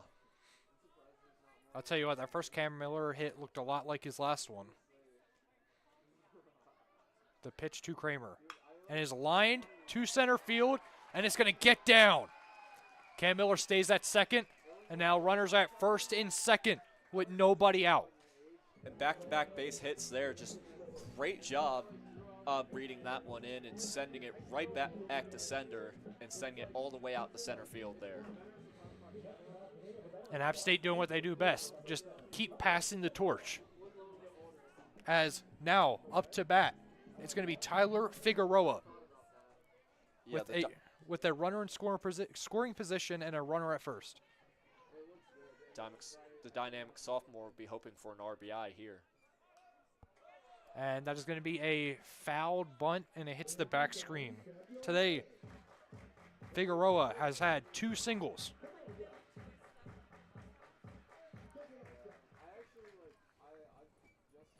And no doubt, I think another angle would be something he happily takes here. The defense playing bunt defense. First baseman's in. Third baseman's creeping in. Figueroa showed a bunt that last pitch. It's 0-1. Kerbau sets. Another bunt, pulls it back. Counts now 1-1. Yeah, and that's a great job by Figueroa to pull it back just in time. It looked like he had to pull it back almost in a panic there, but it counts all the same. Counts 1-1 for Figueroa. Kerbau sets. Looks at Cam Miller. Cam Miller takes a step. Pulls back the bunt again. Counts now 2-1. We've seen a bunt attempt all 3 pitches by Figueroa so far. He might be trying set up just being able to take a hack at the first pitch he likes. And 2-1 count with nobody out to Figueroa. Which is kind of interesting because Figueroa this year is batting .450 with runners in scoring position. The pitcher steps off as the play clock was ticking down. Didn't want to take that free ball that would have made it a 3-1 count. Yeah, and a good job by Kerbau to prevent it. Kerbau set. The throw. Pulls back the bunt for a 4th time, and that's going to be 3-1 for Tyler Figueroa. Are we going to see it for a 5th time? I mean, I think quite honestly he either watches this one or takes a good hack at it with a 3-1 count. Certainly an advantageous position for him. The corner infielder's playing bunt prevention. And he watches it for ball 4. That's going to load the bases. 4. And that is just a fantastic at-bat there by Figueroa, just continually catching Kerbau off guard, and we will see a mound visit here. Yeah. Walking up to the plate is Jonathan Schwarb.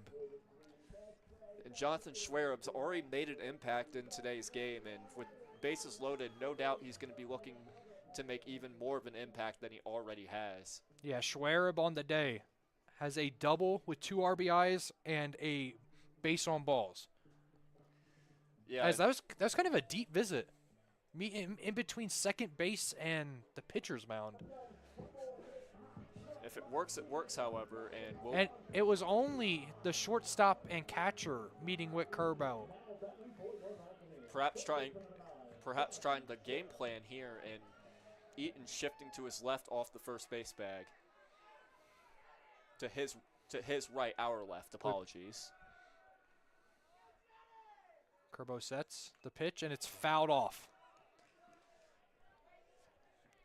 That's strike 1 there. I mean, just looked like he got under that one. Perhaps lucky that it went backwards instead of forwards.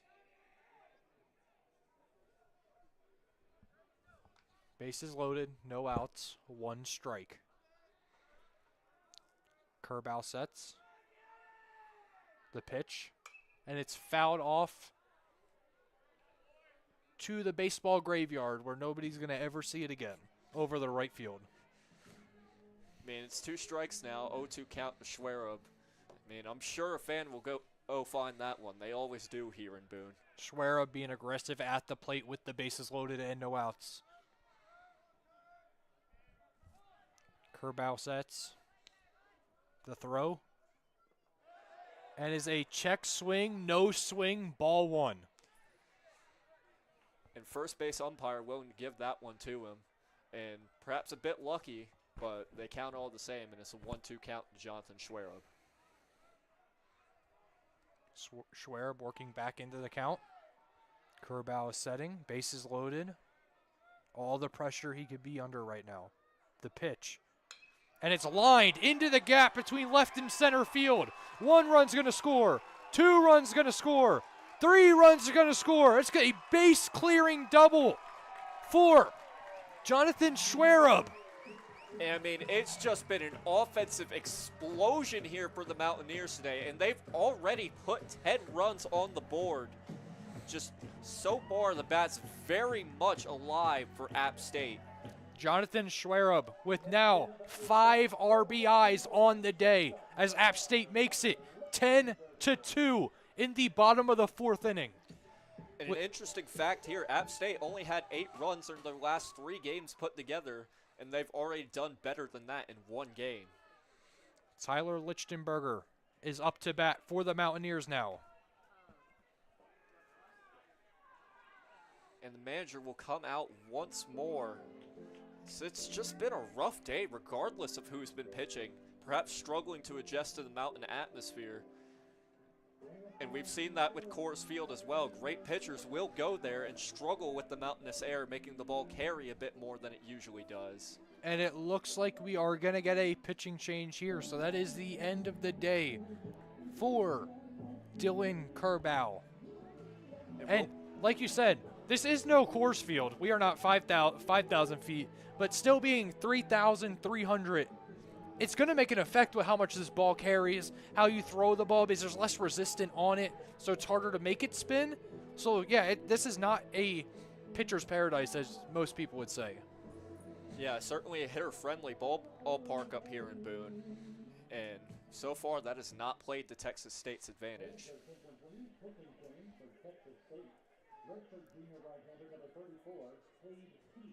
This is Hade Key coming in, right-handed pitcher, junior for Texas State. And he's pitched 4.1 innings so far with 4 hits allowed, 2 earned runs, ends out of the 2 runs he's given up, 2 walks, 2 strikeouts, and 1 extra base given up and 1 home run. With a 4.15 ERA. And Michael, what are the Mountaineers doing right? Because it's a lot. I mean, so far, they've just been able to string base hits together. They've been able to take advantage of pitcher mistakes and draw walks. I mean, it's just been a great all-around offensive performance so far. Like, there's really nothing to pick a fault with so far with what the Mountaineers have done so far. And if they can keep this going, they could turn this into even more of a blowout than it already is. And I know we're only 4 innings into the game, but I want to highlight Caleb Cross. He's worked himself out of some dangerous positions so far. He's had 2 times where there's been runners in scoring position and no outs. How is he doing what he's doing? I mean, it's just a level of experience that we've seen from Caleb Cross time and time again. The senior, just obviously, when you played for that long, you're able to just work around situations because you're used to being in those situations more often. And we've seen that composure really help him today, which is something we've not seen with the Texas State pitchers. Yeah, Caleb Cross on the day so far. 4 innings pitched, 2 hits, 2 runs, 2 earned runs, 4 walks, 3 strikeouts, 1 balk, which was interesting to say the least, 1 hit by pitch. He's allowed 2 extra base hits, 1 double, 1 home run. And he's just been phenomenal so far for the Mountaineers. Yeah, and so far he's been the X factor, not to mention the Mountaineers' offensive explosion as they've seemingly sent every runner on a one-way trip to home plate. Yeah, Jonathan Schwerb has been having arguably one of the greatest games that a Mountaineer can have this season. And he may be on for history. We'll have to keep an eye out for that. 2 for 2 today, 2 doubles with 5 RBIs. He scored half the runs for the Mountaineers. As Tyler Lichtenberger is up to bat. The pitch, and first pitch is ball 1 by Hade Key. Yeah, we've seen that a lot from really every Texas State player today. Just a lot of getting behind the count to start, and that's not put them in a favorable position at all today. The pitch, and that ball is strike 1 at the knees, making the count 1-1. Yeah, and despite the wind blowing in from left field, there's just been seemingly no let-up regardless of who's on the mound. Runner on second, no outs for Lichtenberger. Today, Lichtenberger has 2 sack hits. And that ball is ripped down the first base line. Fair play. Schwerb's going to score. Lichtenberger to second. He's thinking third. He's going third. The throw to third, and he's safe with a triple. And that is just a fantastic job by Tyler Lichtenberger, practically hugging the foul ball line and making it very difficult for the right fielder to go get it. That's as fundamental of a way to get your triple as you can get. And Lichtenberger scores Schwarb from second, making the score now 11-2 Mountaineers. Yeah, so far this has just been a fantastic night for the Mountaineers, and the fans are loving it. And now Braxton Church walks up to the plate, flew out to third last at bat, or lined out the third technically, or first, sorry. Lined out the first last at bat, forcing that error throw which scored a run.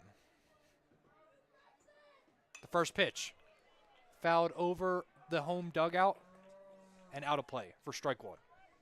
Yeah, a lot of foul balls here today, and that's another thing that tends to happen with the elevation.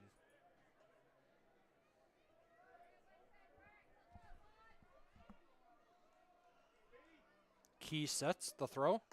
Inside. Count is now 1-1 on Braxton Church. And that one looked like it was just off the plate, perhaps unlucky to get the call there from the umpire.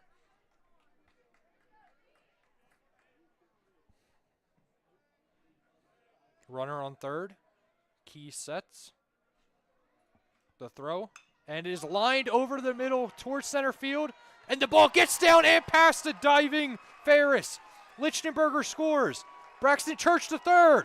Braxton Church is thinking home and he gets held up.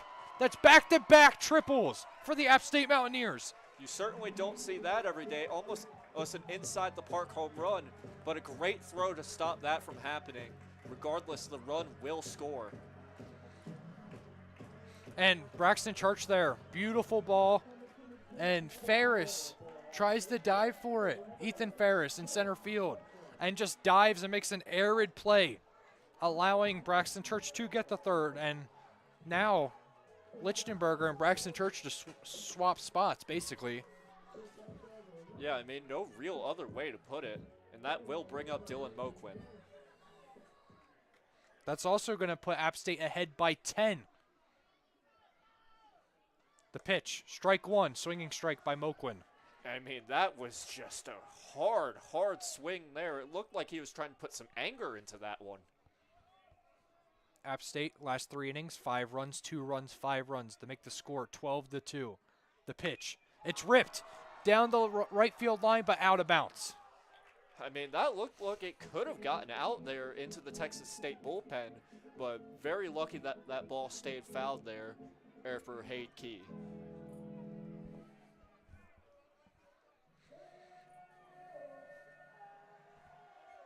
Right, or Dylan Moquin steps back into the batter's box. Key gets his signs. Braxton Church standing on third. The pitch, the swing, fouled back, hits the back screen behind home plate, and that is foul to keep the count 0-2. Still, no batters out. Yeah, and it looks like Moquin's trying to get his second home run of the season with how he's swinging at these. Key sets up the throw, and it's ripped by Moquin to right field. Caught by Shibley, but Braxton Church is going to tag up, and that's going to make it 13-2 Mountaineers. I mean, if you don't love this type of performance for the Mountaineers, then you don't love App State baseball. Just 2-13 score already, and my goodness, what a performance for the Mountaineers so far. Next up, Joseph Zamora. The first time in a while that we don't see a player on any of the cushions. With 1 out. And if you're a Texas State fan, that's probably a welcome sight. And it's, as you mentioned, been a rare sight tonight.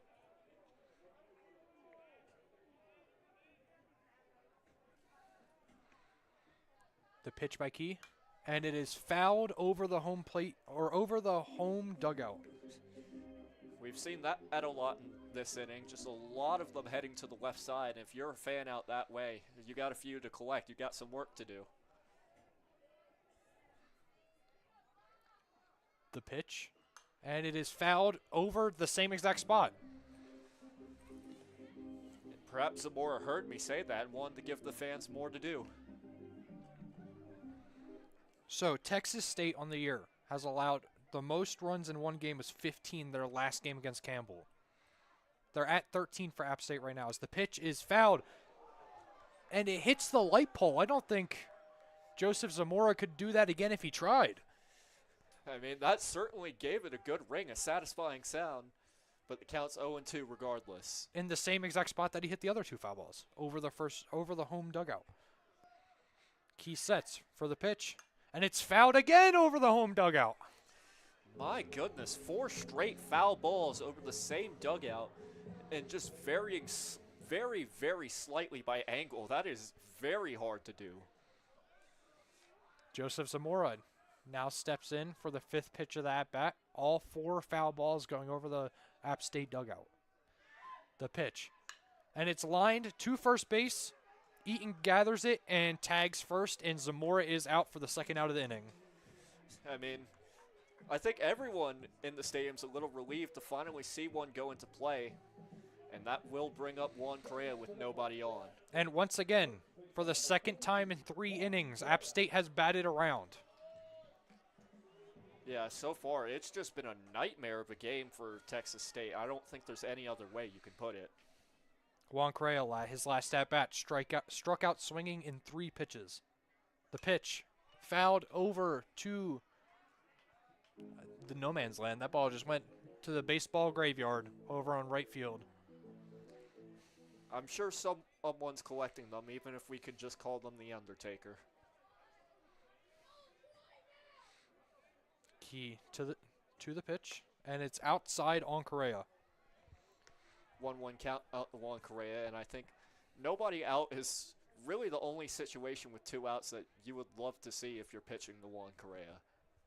Very, very dangerous hitter. The pitch from Key, and it is lined out to right field. The ball is carrying. It's hooking, and it's gone! A one bomb! My God, that one was never in doubt. That ball taking its ticket to the Texas State bullpen, and it's 14-2. The Mountaineers just putting on an absolute demolition job. And Juan Correa with his 9th home run of the season to make it 14-2 App State Mountaineers. And we'll see how Cameron Miller follows that one up. Still 2 outs and still nobody on. Michael, this is amazing what App State's doing right now. We'll just have to see if it continues, Will.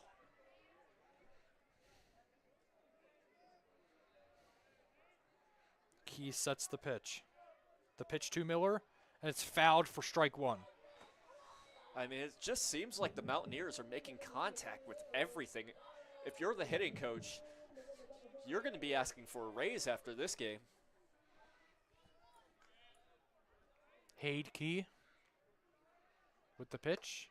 Inside on Cam Miller, ball 1. Perhaps just trying to back him off the plate there. Looked like he was doing ballet to try and avoid that one.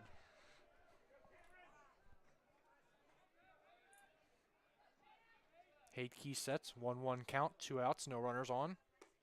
And Cam Miller checks, no swing, down at the first baseline. Makes the count 2-1.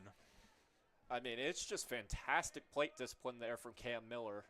And we'll just have to see if he can get himself even further ahead in the count. The pitch, ball 3 to Cam Miller. Cam Miller today, a single, a base on balls, which resulted in an RBI, and also another single, both to right field. A lot of opposite field hits today for the Mountaineers. Perhaps that's been the key. The pitch from Key, ball 4. And it seems like he gives away the key, the first base there. And just this great day for the Mountaineers. Just a tale of plate discipline, getting contact on every single ball known to man. And that'll bring up the jigsaw himself, John Kramer. And I will say, maybe Cam Miller is the key to App State winning right now. I mean, we could make that argument for genuinely any player. As I think Hayde Key's time is over as Texas State, for the second time this inning, is going to the bullpen. And my God. Hayde Key's final stat line: 2/3, 3 hits, 3 runs, 3 earned runs, 1 walk, and all the hits were 2 triples, 1 home run.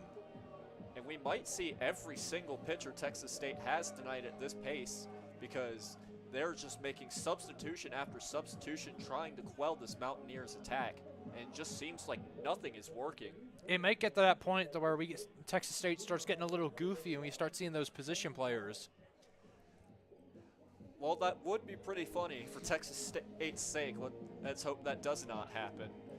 And for the Mountaineers' sake, let's hope this offensive onslaught continues. Only 11 hits for the Mountaineers and 14 runs for them. Sorry to all the listeners that had to hear my Edge notification. Shout out Microsoft Edge for that. My God, the chicken dance is being played. So, as it sits right now, this is the largest deficit that Texas State has been at all season long. And it is just, as we've been saying, it's just been an absolute battering. Going off of normal fan logic, that means App State should be ranked number 1. Because Texas State beat Texas A&M, who was ranked number 1. They beat Oklahoma State, who was ranked number 19 at the time. So that just means App State needs to be ranked. I mean, that math checks out to me, Will. We'll just have to hope the voters agree with us. In to pitch for Texas State will be right-handed junior Shane Connell. And for Connell, he's got 3.1 innings pitched, 5 hits given up, 4 runs, all 4 being earned, 5 walks, 2 strikeouts, and 1 extra base hit allowed. And his batting average allowed with 2 outs is 600. That is not a recipe for success. I mean, if you're John Kramer, you have to be licking your lips at the trap that you've got Shane Connell into. And we'll have to see if he can take advantage of it, as he's been taking advantage of almost every pitcher he's faced this season. And next up, like you said, Kramer. And Kramer on today, his bat has a hit by pitch his first at bat, struck out his second at bat in the second inning, and then in the fourth inning, this same inning we're in, has a single so far. Yeah, I mean, these middle innings have just been fantastic for the Mountaineers, if you can even call it the middle innings. The amount of runs that have been scored makes it feel like it's gone on forever. We've almost played a time's worth of a game already, and we're in the fourth inning. Just speaks to the onslaught. Cannell with the pitch, high and inside, and Kramer takes the bait for strike 1. I mean, that is, if you want a first pitch for a situation like this, that is the textbook example of what to do.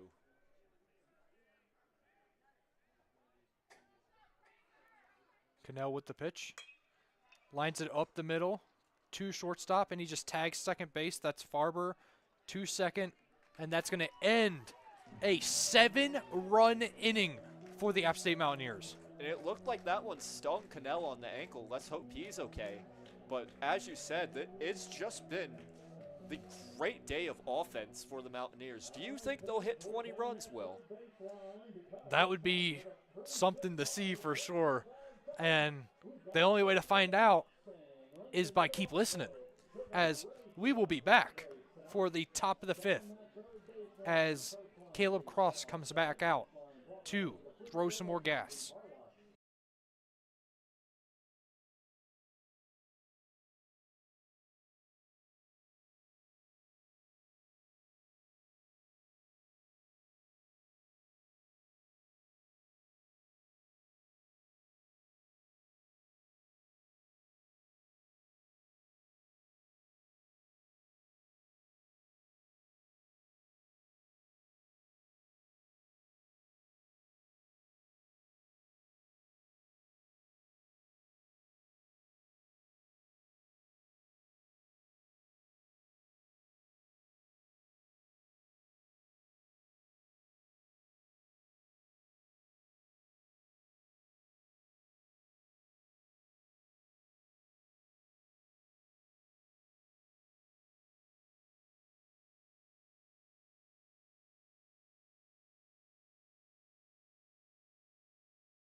After a long fourth inning, we are back here on 90.5 WASU YouTube with more App State baseball. The Mountaineers currently lead 14-2 as Caleb Cross takes the mound to start off the top of the fifth against Alan Shibley. I mean, we just have to see if Texas State has any response to the onslaught App State's been putting on, because having a 12-run deficit never feels good. I don't care what sport you're playing or what level you're playing. Just being 12 down, this brutal of a game. The pitch, inside, ball one. Shibley today, a fielder's choice to Zamora, and then a base on balls. The pitch by Cross. Strike on the inside this time. I mean, I really think that's why Cross has been able to stay in this game. Not only the deficit, but just being able to work around batters and still be aggressive. The pitch. And that ball just misses on the low outside for ball two. Count is now 2-1. Crowd's still not satisfied. They're still letting the umpire hear it for every single call they disagree with. And the pitch just outside again for ball three. Count is now 3-1 for Alan Shibley. I mean, let's see if the redshirt senior can at least get on base to get something going here for Texas State. Caleb Cross is at 76 pitches right now. There's 77th, and it's ball four. It's going to put a runner on first with no outs, as Ryan Farber walks up to the plate. Today, he has one strikeout and a hit by pitch. As you mentioned, the 77 pitches for Cross, that could be a cause for concern for Kermit Smith, and we'll have to see if he makes any motion to the bullpen or if he decides to leave him in with the deficit. Cross comes set, checks the runner, the pitch, strike one. I mean, we mentioned the pitch count, and Cross just looks like he's not running out of gas anytime soon. Runner takes his lead. Cross gets his sign. The pitch. And that ball hits Farber on his back foot. So now there's going to be a runner at first and second with no outs.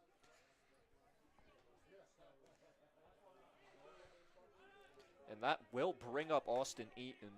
2 runners on, nobody out. And we've seen Cross work out of dangerous situations already in this game. Let's see if he works out of another one. This one he created himself. And today, Eaton is 0 for 1 and has a walk that resulted in an RBI. Cross looks, the pitch, strike one, inside. And he starts off another batter here with strike one, and I think that's been another reason for Cross's longevity in this game.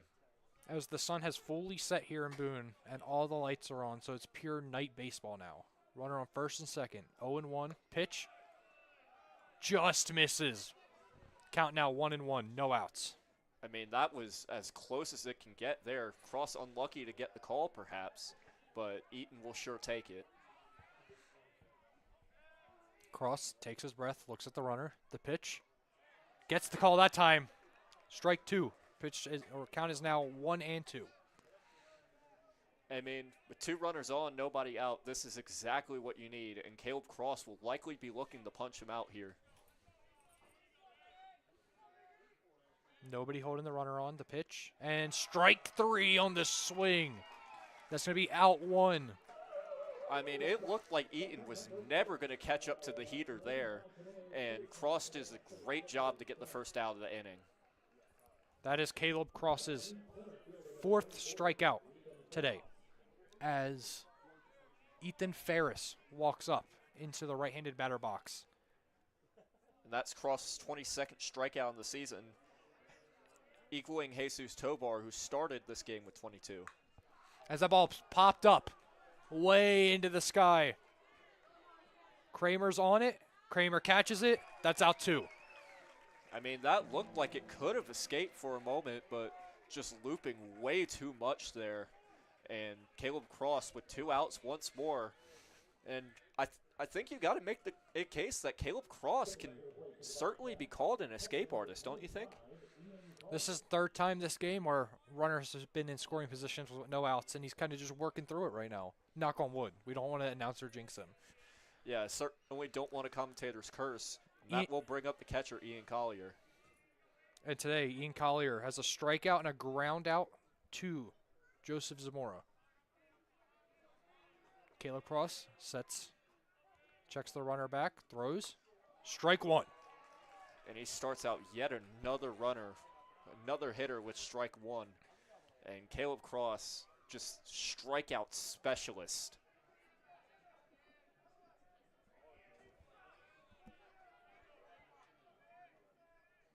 Pitch two, ball one.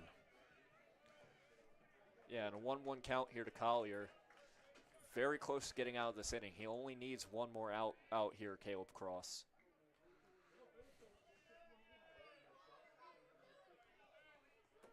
Cross sets.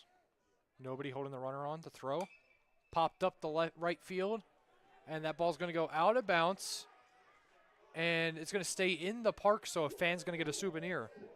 Yeah, and that certainly had some height and distance to it. Perhaps unlucky not to get the home run there. But he'll have to readjust now with the count being 1-2.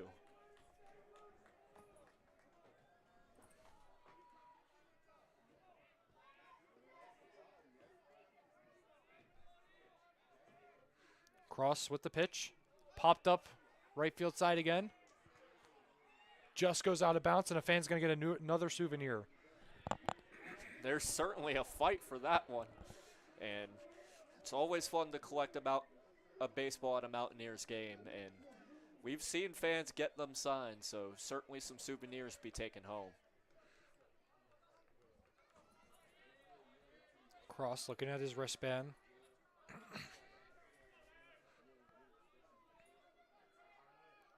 Count is 1-2, 2 outs, runner on first and second.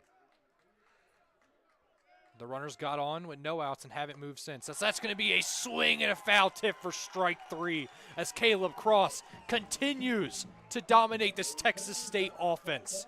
And he continues to escape situation out of situation. And I think if you were to put him in Alcatraz, he would have gotten out with ease. With the end of that, we will be back for the bottom of the fifth with more App State offense here on 90.5 WASU YouTube.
Welcome back to Mountaineer Baseball here on 90.5 WASU YouTube. I'm Will Battershell, joined by Michael Santiago, as the App State Mountaineers are back up to bat with a lead of 14-2. Now, Michael, you got a little fun fact for us? Indeed I do. Texas State down, as we mentioned, by 12 runs, and mercy rule could be in play potentially, something to keep an eye out for, but the game will go on for now. As pitch one is high for ball one on Tyler Figueroa, who today has 2 singles and a walk. A lot of the Mountaineers just unable to not get on base. As that ball is swung and missed by Tyler Figueroa. for now a count of 1-1. Yeah, he just went searching for that one. Pitch 2. Lined into the gap between center and right field, and it gets down, and Figueroa is going to get on with a third single of the day. And that just looked identical to the base hit that Cameron Miller had earlier. Big on-base percentage guy Tyler Figueroa is. Yeah, I mean, we can see how he gets it, just hitting gapper after gapper like that. As Jonathan Schwarb walks up to the plate. Today, he's been going crazy. 5 RBIs, 2 doubles, and a walk. As the first pitch is swung at and fouled back. I mean, as we mentioned, Schwerer potentially on for history. We'll keep you posted on that. And what's the history? Well, off the top of my head, I'm not really sure. I'll have to check my notes. I wasn't accounting for this big of an explosion from Schwerer, to be completely honest with you today. Yeah, Jonathan Schwerer, as that pitch is swung on and miss, is having arguably a career day. I don't think there's any doubt about it being a career day for him. I think this is when you try and get one of the match balls and keep it in your house. Schwerer had 2 doubles all year, and he has 2 doubles today. Yeah, already doubling his total, so 2s all around if you want to look at it that way, as there was a pickoff attempt there and nothing doing. And he had 2 RBIs all season and is at 5 today. As the pitch swung on a miss, and Schwerer is set down. It seems like finally a strikeout here. It's been a rare occurrence here for Texas State to get one, and that'll bring up Tyler Lichtenberger. Another App State player who has been having a massive day at the plate. Tyler Lichtenberger. Today he has a sacrifice fly for an RBI, a sacrifice bunt, and then an RBI triple. As pitch 1 is low for ball 1. Runner on first, 1 out, 0-1 count. Shane Cannell still on the mound. He tries to pick off Figueroa, and it does not work. We've been seeing that really in every single App State game. Pitchers just trying to pick off the runners and not being successful in doing so. Cannell sets. The pitch. Down the pipe for strike 1. Yeah, I mean, Lichtenberger finally taking a pitch here. As we mentioned earlier on, App State's been really aggressive, and it's been working for them.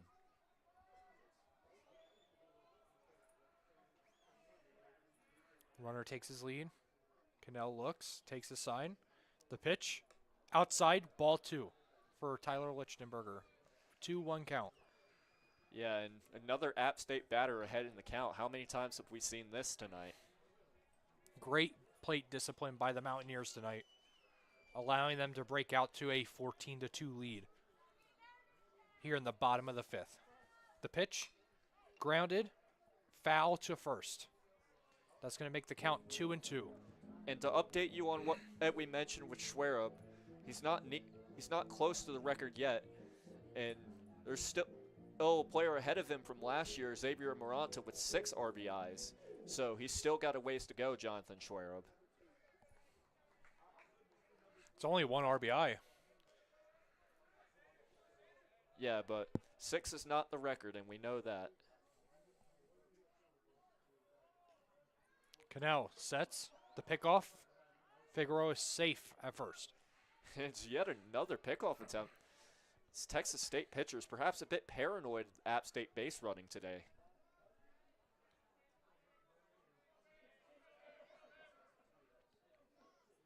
The pitch to Lichtenberg.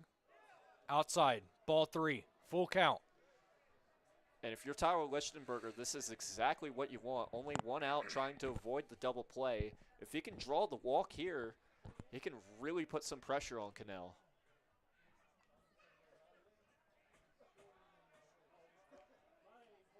Cannell sets the throw, and it is high. That's going to be ball 4, and that's going to put runners at first and second with 1 out. And Braxton Church up the bat. I mean, just multiple base runners, one in scoring position, one out. This type of situation App State's been able to profit off of really all season long, but especially in this game. Today, Braxton Church coming in for the third inning for Graham Smiley. He had an line drive to third out, which resulted in an error, and then a triple in the fourth inning. Right now, runners on first and second, one out. Cannell checks the runner. The pitch, inside, ball one. And to give you another statistic here, App State has scored 14 runs 2 times this season. This is the third time now, and that's their highest total all season, so they could break that margin here today. Cannell with the pitch. Catches the inside corner of the plate for strike one. Yeah, I mean, if you're Shane Cannell, you're just trying really to get him to roll over one, try and get that double play ball to get out of the inning and have a scoreless frame for once in this game. Cannell sets. Lined to second base. It gets past second base. One run's going to score. Lichtenberg to third. Braxton Church stays at first. So, with that single, Braxton Church is first, Lichtenberger to third, and Figueroa is going to score from second, making the score 15-2 and breaking that 14-run plateau. Yeah, now it's the most they've had all season long, and no time to rest now as another batter up to the plate for the Mountaineers. And this is going to be Dylan Moquin. Yeah, back to the very dangerous top of the lineup, and we're going to have a mound visit here. And it looks like there will be a call to the bullpen. No, it looks like their center fielder is in pain after making that throw into the infield. I see. Deceived by the catcher coming up. We can only hope the center fielder is okay. Said center fielder, being Ethan Ferris. Well, he looks like he's in a lot of pain holding his shoulder. This is not a very good sign, but with this injury timeout, we are going to take a break, and when we come back, more App State Mountaineers bats.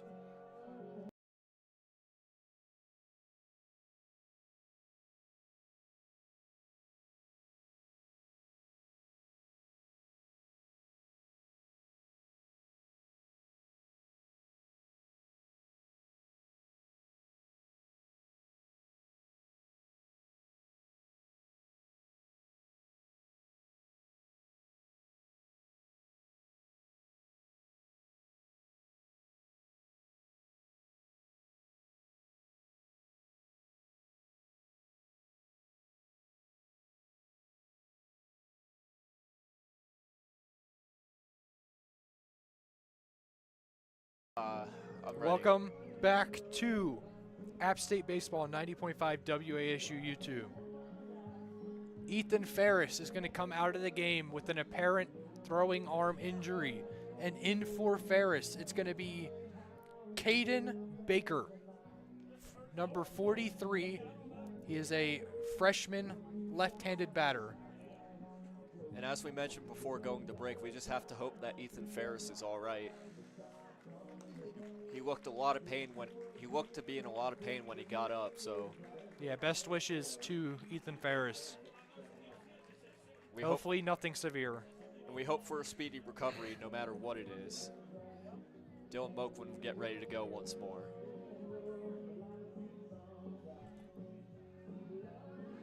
Everybody's getting back into their position as Cannell is taking a few extra practice pitches, making sure that arm stays nice and warm. And Dylan Moquin is going to be stepping into the left-handed batter box for the 5th time tonight.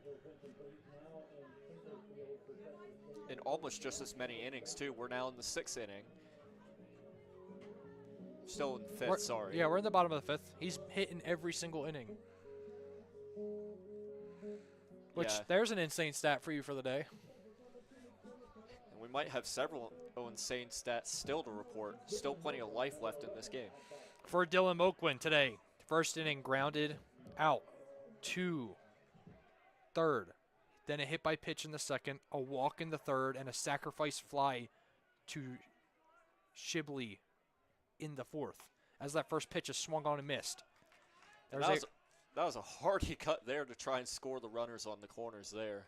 There's a runners on the corner. 1 run has scored so far for the Mountaineers to make it 15-2.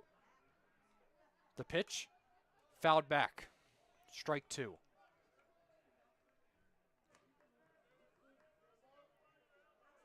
Moquin battling a pitcher's count early with 1 out, has a chance to get another RBI here. Counts 0-2. Cano sets the pitch. Outside for ball 1. And that was just off the black there, hoping to get the call. And again, just perhaps a bit unlucky here, Shane Cannell. The pitch. Check swing. And the ump at second is going to say no swing, which it's always funny that they check those type of swings to the ump at second. I mean, you don't really have much other choice with your only other angle being the first base umpire. 2-2 count, the pitch. Ball 3, low. I mean, that was a good breaking pitch there, trying to go for the strikeout, but nothing doing. Moquin doing a good job to not fish for it. Full count on Moquin, 1 out, runners on the corners. Church has shown no signs of stealing. Extreme shift in the infield, all but 1 players on the right side. Swing and a miss for Dylan Moquin as he is sat down. Yeah, 2 outs now in the inning, and I mean, I don't think they have to worry about leaving the runner stranded with the deficit, but I think you would prefer to score them rather than not, because as we know, a game is never over until that last pitch. And it'll be Joseph Zamora coming up for the App State Mountaineers now. Joseph Zamora today, a ground out to shortstop, an RBI single as the first pitch is high for ball 1. A walk and an unassisted ground out to first in his 4 at-bats. That's all along with the single as well with 1 RBI. In the second inning. The pitch, hit into the air, left field. Left fielder's under it. And Pugh handles it. And that is going to be the end of the 5th inning as the App State Mountaineers lead 15-2 as we head into the 6th inning.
And we are back with more Mountaineers baseball. If you're just joining us, the Mountaineers are up 15-2 on 13 hits, 1 error for the Mountaineers. And for Texas State, their 2 runs are on 2 hits and 2 errors so far. As well, we have a pitching change report with Jake Beatty, the lefty, coming on. And Beatty on the season has 7 2/3 pitched, 11 hits, 12 hits, 11 earned runs, 5 walks, 8 strikeouts, and 2 home runs allowed. 4 extra base hits and a win on the season for Beatty. And it looks like for Texas State, it'll be Zachary Gingrich, the man who got the home run, to come on and be the first man he faces. And Michael, I like the move to take Cross out here because now Gingrich is going to see somebody he hasn't seen all game, and it's a lefty-lefty matchup, so it kind of puts Jake Beatty in the driver's seat here. Yeah, and I mean, with the pitch count that Caleb Cross was able to get, he had a good outing, only letting up 2 runs, but that also allows them to rest him now. And with 13-run deficit, I mean, as we said, it's never over till it's over, but certainly a comfortable margin here for the Mountaineers. And up here at Jim and Betty Smith Stadium, especially for the Mountaineers, you take 5 solid innings out of your starter any given day. Yeah, especially with the elevation playing a factor. Beatty with the pitch here, and that no offer, and it's strike 1.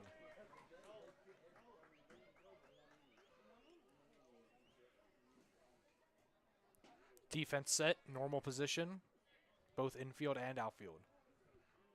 Beatty set the pitch, and that's just a bit high and inside as ball 1. A great pitch there. Just barely missed his spot. And Gingrich with a good eye did not swing on that one. And that one's a bit high and outside.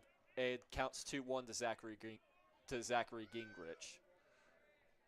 Jake Beatty definitely has not had the start of the season that he would like, but it's still a very long season and he has a lot of time to turn around. And that's outside on the low corner, and that's ball 3, counts 3-1 to Gingrich.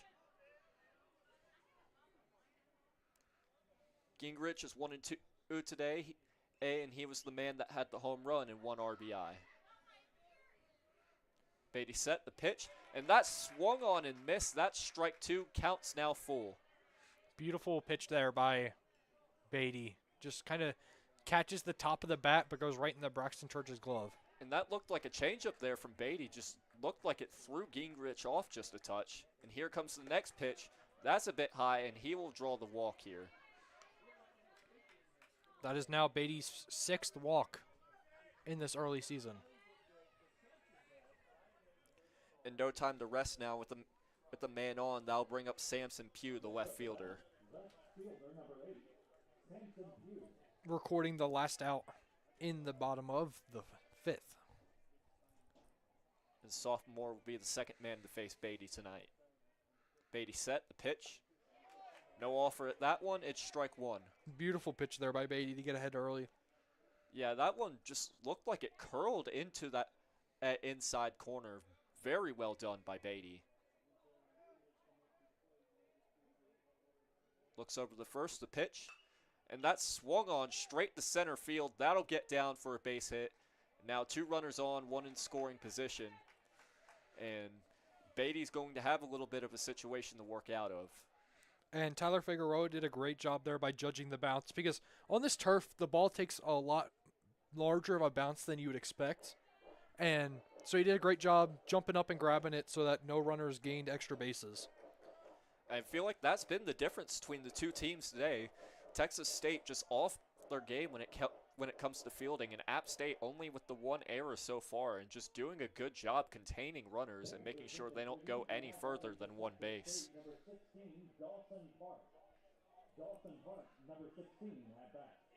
And Cole Tabar has been subbed out for Dawson Parks. And Park will play second now, the freshman. We'll see what he has to offer. Batting 167 on the season. Beatty the pitch, and that's inside, perhaps trying to send a message to the freshman. And that's ball 1. In 18 at-bats, Parks has 3 hits, 3 walks, and 5 strikeouts. 1 run, 1 RBI on the season. Beatty with the pitch, and that one's inside again, perhaps just trying to back him off the plate here slightly. Almost identical to his first pitch. Yeah, perhaps thinking that Park didn't get the message, and counts now 2-0 to him.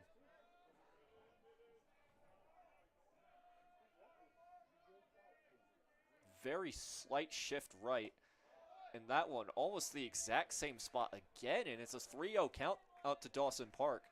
And with no outs, this is not what you want whatsoever if you're Jake Beatty.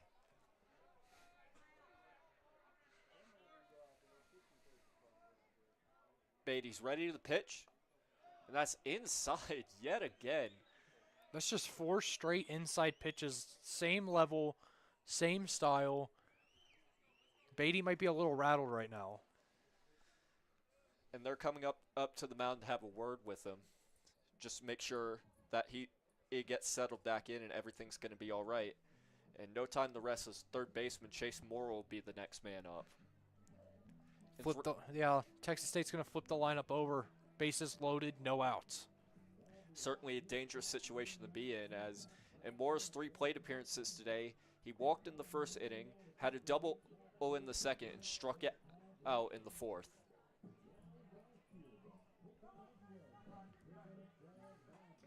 Quick count mound meeting as everybody assumes their position. And we're back and ready to go. Chase Moore will step into that right 8-hand batter's box. We'll see what Beatty's approach is now after that mound visit.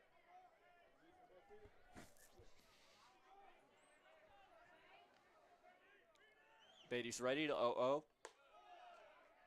And that's high and outside. That's ball 1.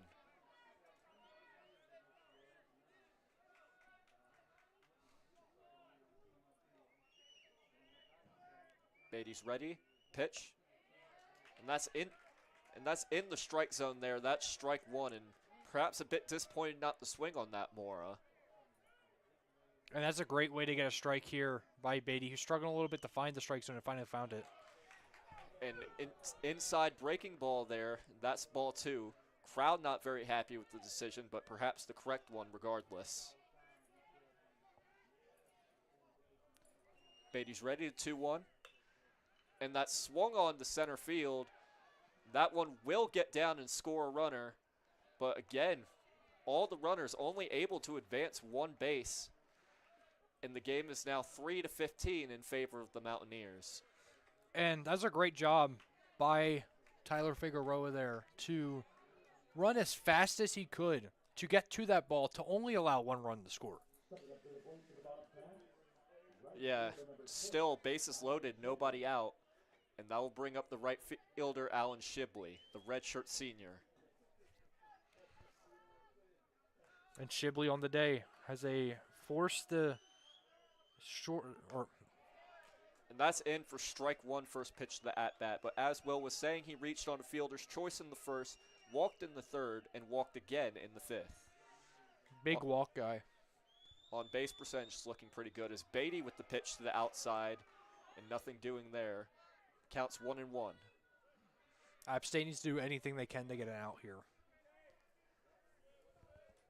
Yeah, you don't want Texas State getting back into this game, and that one is swung on by Shibley. Runner looks ready to tag up. That'll be caught. 2 outs now in the inning, and only 1 run will score. Score is now 4-15, still in favor of the Mountaineers. And Kramer just throws it back in so that the runner at second cannot tag, only allowing run to score. And that's a smart play to not try and gun him down when you already know he's going to get there no matter what you do. So a selfless play there by John Kramer, and then Schwerup does a good job holding on to it and making sure nobody else goes anywhere.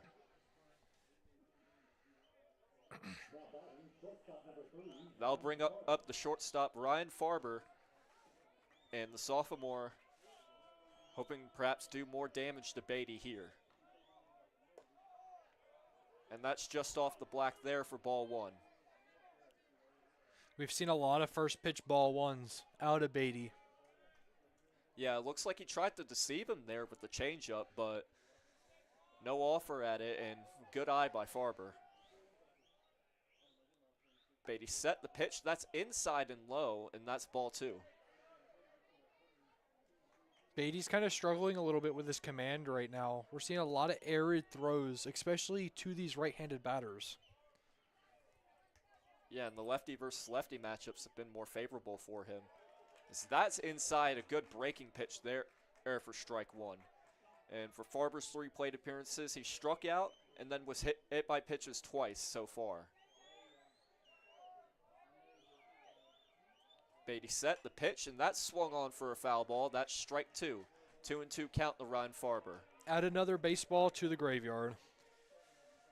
As we mentioned earlier, there might be an undertaker to go collect those, but that's neither here nor there, as Beatty will have to focus up to prevent more runs from going on the board.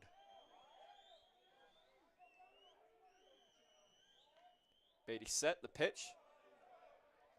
Count's now full with only 1 out to Farber.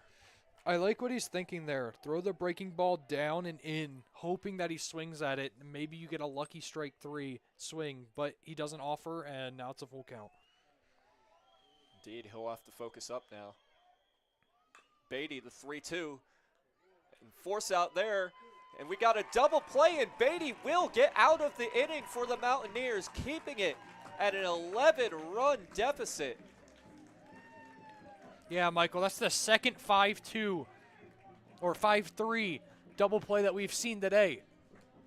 Schwerb and Correa just have a great understanding. Just Correa right there ready to corral that ball. And we'll be back in the bottom of the 6th with more App State Mountaineers basketball. Base.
And welcome back to more Mountaineers baseball.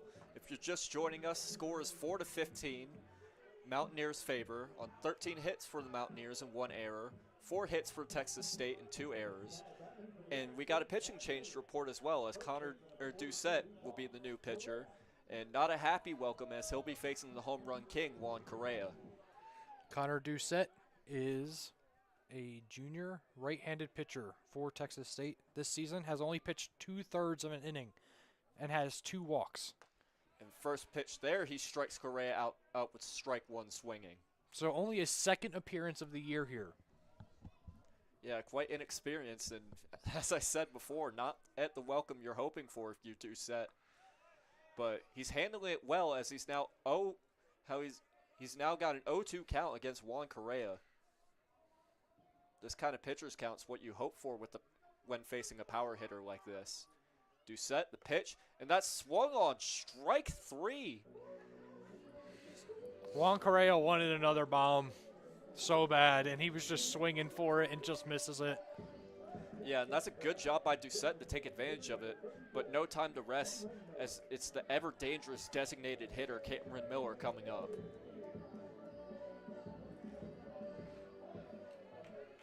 And Cameron Miller today has been the man of consistency, to say the least. A single, a walk, a single, a walk. He might be, and if things keep on track, he might be on pace for another single here as Doucette throws strike one slightly outside. Doucette's ready, the pitch. And that's down, but no offer, and it's ball one. A 1-1 count to Cameron Miller.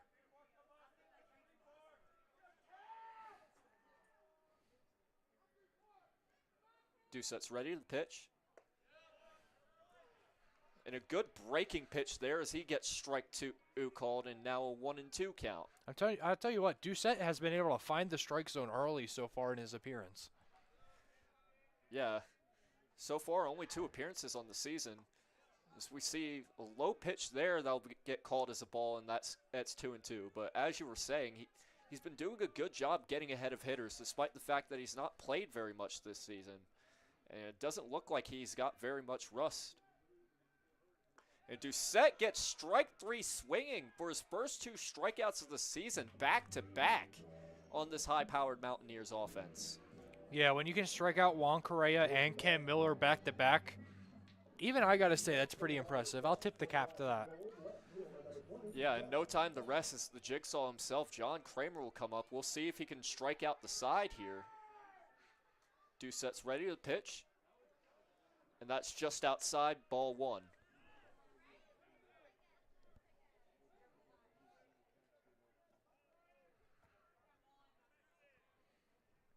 Doucette's ready, pitch. And that hits John Kramer, and it looks like that one got him pretty good. John Kramer luckily will get up, but he looks a touch shaken up. We'll have to hope John Kramer's okay. Got to get up and shake that one off, which is what he does as he trots down the first base, takes a couple extra steps, stretching out. We heard that one all the way up from the booth, and you know it's pretty bad when you hear a hit like that. Yeah, that one definitely sounds like it's stung. And Tyler Figueroa will be the next man up. And App State's training team will come out and come check on John Kramer. Has a little bit of a limp as he's walking back to first. Kind of stretching out his leg where it hit him. Yeah, and as we said, we'll just have to hope John Kramer's okay. And he'll come over to the training team now. We'll take a quick break, and we'll be right back.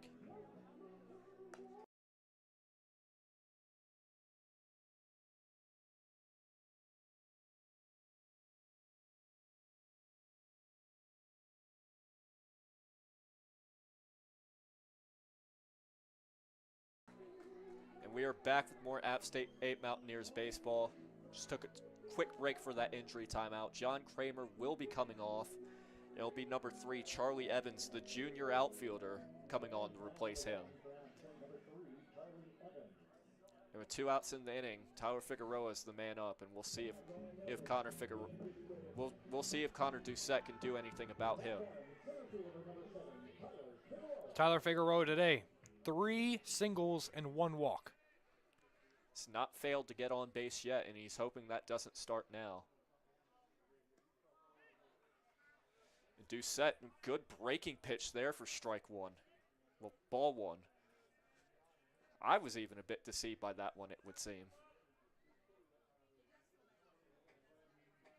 Doucette's ready, the 1-0. No offer at that one either, and it's 2-0 to Tyler Figueroa. Good at bat so far for Tyler Figueroa, just being patient, waiting for his pitch. Yeah, displaying good plate discipline and good plate vision so far.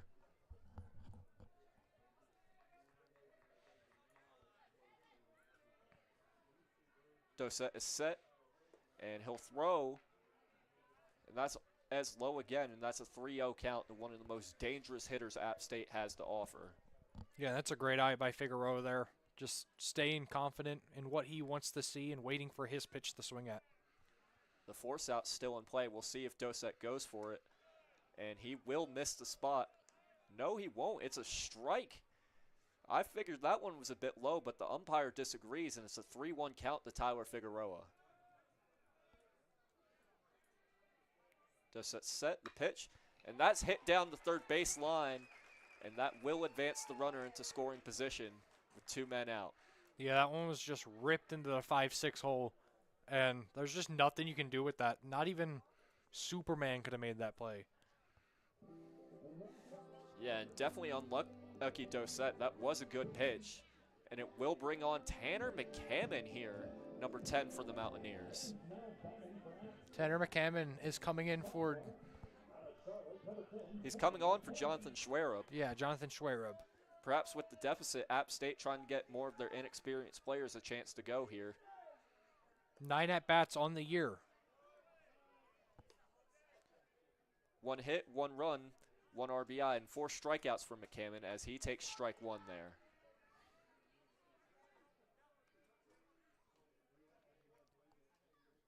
Doset's ready to pitch. And that swung on into the shortstop, and he will play this to first base. As Eaton holds on, and that is a called out to get at the Bobcats out of the inning. 2 runs go across there for the Mountaineers. Sorry, trying to get a good look here. Mountaineers do not score. Oh, they're going to be reviewing the play at first to see if to see if Austin Eaton came off the base or not. I mean, that looked good from here. And apologies for my miscue. Mountaineers have not scored yet in this inning. And it remains 15-4 for the Mountaineers. So I'm going to pretend we're looking at a review here. And from where we were, I liked the review because it was hard to tell from our view. And obviously they have a lot better view because they're right there. Because he did have to stretch quite far to come off that, or to get the ball. So he could have came off the bag. I mean, it did look good from here, but just to update you about further happenings, Texas State has a man warming up in the bullpen, so we'll see how long Connor Dosette's in this game for. And today, 2/3 innings pitched, 1 hit allowed, and 2 strikeouts. And it's been a good outing so far for Dosette, but if the call is reversed, then there will be bases loaded. And it is not reversed. He is out at first. And that will bring us to the end of the 6th inning. No runs go across here for the Mountaineers. Game remains 15-4, and we'll be back after this.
And welcome back for more Mountaineers baseball. We have a pitching change to report as the left-hander Jake Beatty is out and the right-hander Zach Lewis is in, the redshirt junior.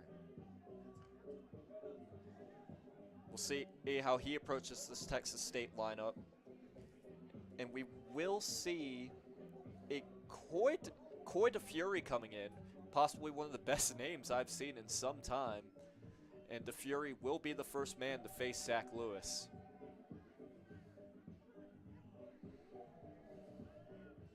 Lewis on the season, 2 innings pitched, only 1 walk allowed, no runs allowed this season. And we'll see if he holds on to that. And we'll see if he holds on to that scoreless record tonight.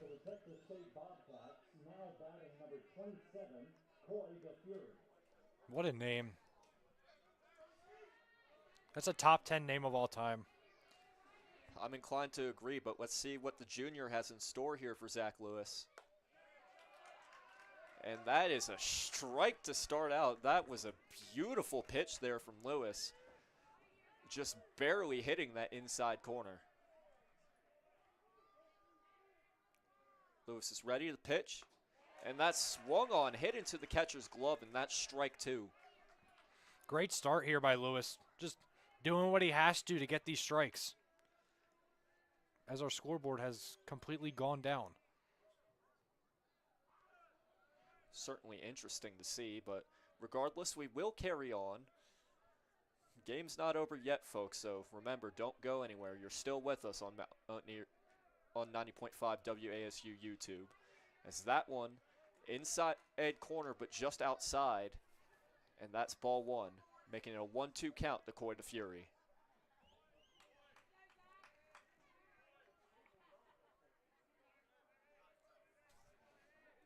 Lewis has set the 1-2. And that's swung on down the middle. Zamora will try to dive for it, but nothing doing. And Coy DeFury will reach first base here. Good base hit for him. Yeah, that ball was just ripped up the middle. And unlike a normal baseball field where the grass would slow down the baseball, the turf just speeds it up. And Zamora just did all he could to try and stop the ball, and he couldn't. Yeah, laying his body on the line there, just could not get it. And it will be the freshman Caden Baker coming up to bat now. And so far in the season, only 1 at-bat, 2 runs, and no hits so far for him this season. And Lewis pitching a ball there, making count 1-0 to Baker. And we're seeing a lot of substitutions for both teams here, perhaps the deficit playing a part. And that's just off the corner. That's ball 2. Yeah, when you're at a score of 15-4, you're kind of going to see that. Let the guys that don't play as often get their opportunities and see what they can do. Because maybe you'll find a diamond in the rough. That's what you hope for. As Lewis with a good strike there to try and get back into the count. And with 1 out, 1 man on. He's probably thinking about the double play here, Lewis. Here comes the next pitch, and that swung on, hit straight to Zamora, and we will see that double play for your Mountaineers. And my goodness, it just feels like nothing can go right for Texas State today. Great job by Zamora there. Just kind of sit on the ball like they teach you at second base and did the little lean back to let the ball get to him and then turn the easy double play. And that's going to be a 4-6-3. And now with 2 outs in the inning, up will come Theo Coomer, the junior. Another great name. Texas State has some great names off their bench. And it seems like Braxton Church will take a quick moment to talk to Zach Lewis, though. What about? I'm not entirely sure, given the double play. They just did a little fist bump. Maybe just a little hype. Maybe just hyping him up a little bit. Perhaps so. You don't see that every day. Usually when the catcher and an infielder come to the mound, it's usually just trying to get their pitcher settled and back into the game. Yeah, I'm very confused what's happening right now because it was just Braxton Church and Zach Lewis, and now it's everybody in the infield but Juan Correa. And they're all just kind of sitting there chilling. I don't know what's going on right now. Yeah. And it seems like the previous play is under review, so we'll keep you updated on that. And That would make a lot more sense. And it will give Theo Coomer more time to think on his next swing, which, let's be honest, more time to think about your swing is more time to overthink it. Would you find that to be a problem? I can definitely relate to that. When you have the time like this, and especially late in the game, granted, it's not a close game. If it was a close game, it'd be different. But late in the game like this, you come up to bat, possibly a runner on base, which he's not. That double play was just confirmed. But now you're standing as the last out in this inning. And possibly the game if they initiate the run rule. So there's probably a lot going through his head. And honestly, if I'm him, I'm just trying to do whatever I can to get on base. I'm trying to show coach that I can play more often. And for those unaware, if the seventh inning is over and it's more than a 10-run deficit, the game can be ended. So we'll see if that happens here. Lewis pitches, and that's ball one on the outside corner. We've seen a lot of breaking pitches from App State today, and it seems to have been in what's been part of their success today. So Lewis is set. He'll pitch again, and that's ball two. Lewis looks good, really, or has looked really, really good today so far. Yeah, just a confident release, and that's not something we saw with Beatty, but Lewis just looks like he has far more control over the plate. Though perhaps a bit of commentator's curse there, as it counts now 3-0. Coomer very much in a hitter's count. He's likely going to get one right down the middle. 4 hits on 23 at-bats for Coomer. And Lewis will throw high, and that's ball 4.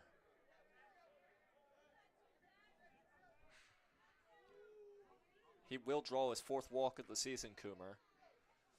And now for Texas State, that will bring up the home run hitter, Zachary A. Gingrich.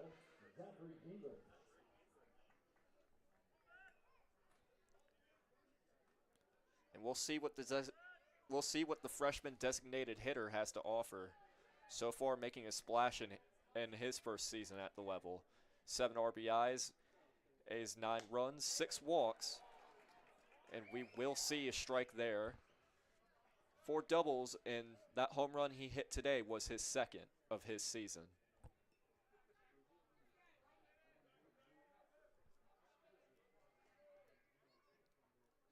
Lewis is ready, the 0-1.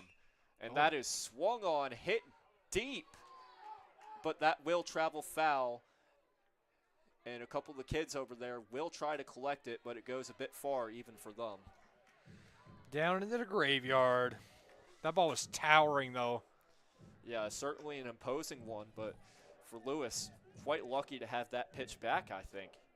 But regardless, it is an 0-2 count with 2 outs, so he should be able to get out of this one without too many problems. We'll see.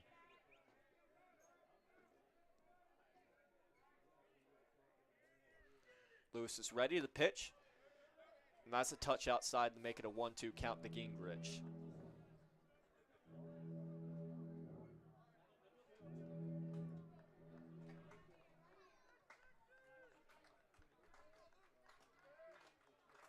Lewis is ready to pitch. And that's inside, and that's strike 3. And that will do it for your App State Mountaineers tonight. A 4-15 victory with 14 hits, 1 error for the Mountaineers, and 5 hits, 2 errors for Texas State. And Will, what do you think the key to success was for App tonight? Well, it's very easy. They passed the torch. Hit after hit after hit after walk, hit, walk, hit. It's just, you name it. Just the offense did what the offense had to do. And the scoreboard shows 15-4 against a team that started the year off so hot. This was a huge first win in a 3-game series, especially to start Sun Belt Conference play. Yeah, definitely a tone setter and perhaps a warning to every Sun Belt team to be very careful of this offense, especially Juan Correa. But from all of us here at 90.5 WASU, I'm Michael Santiago with Will Battershell with me. We thank you for being with us tonight, and we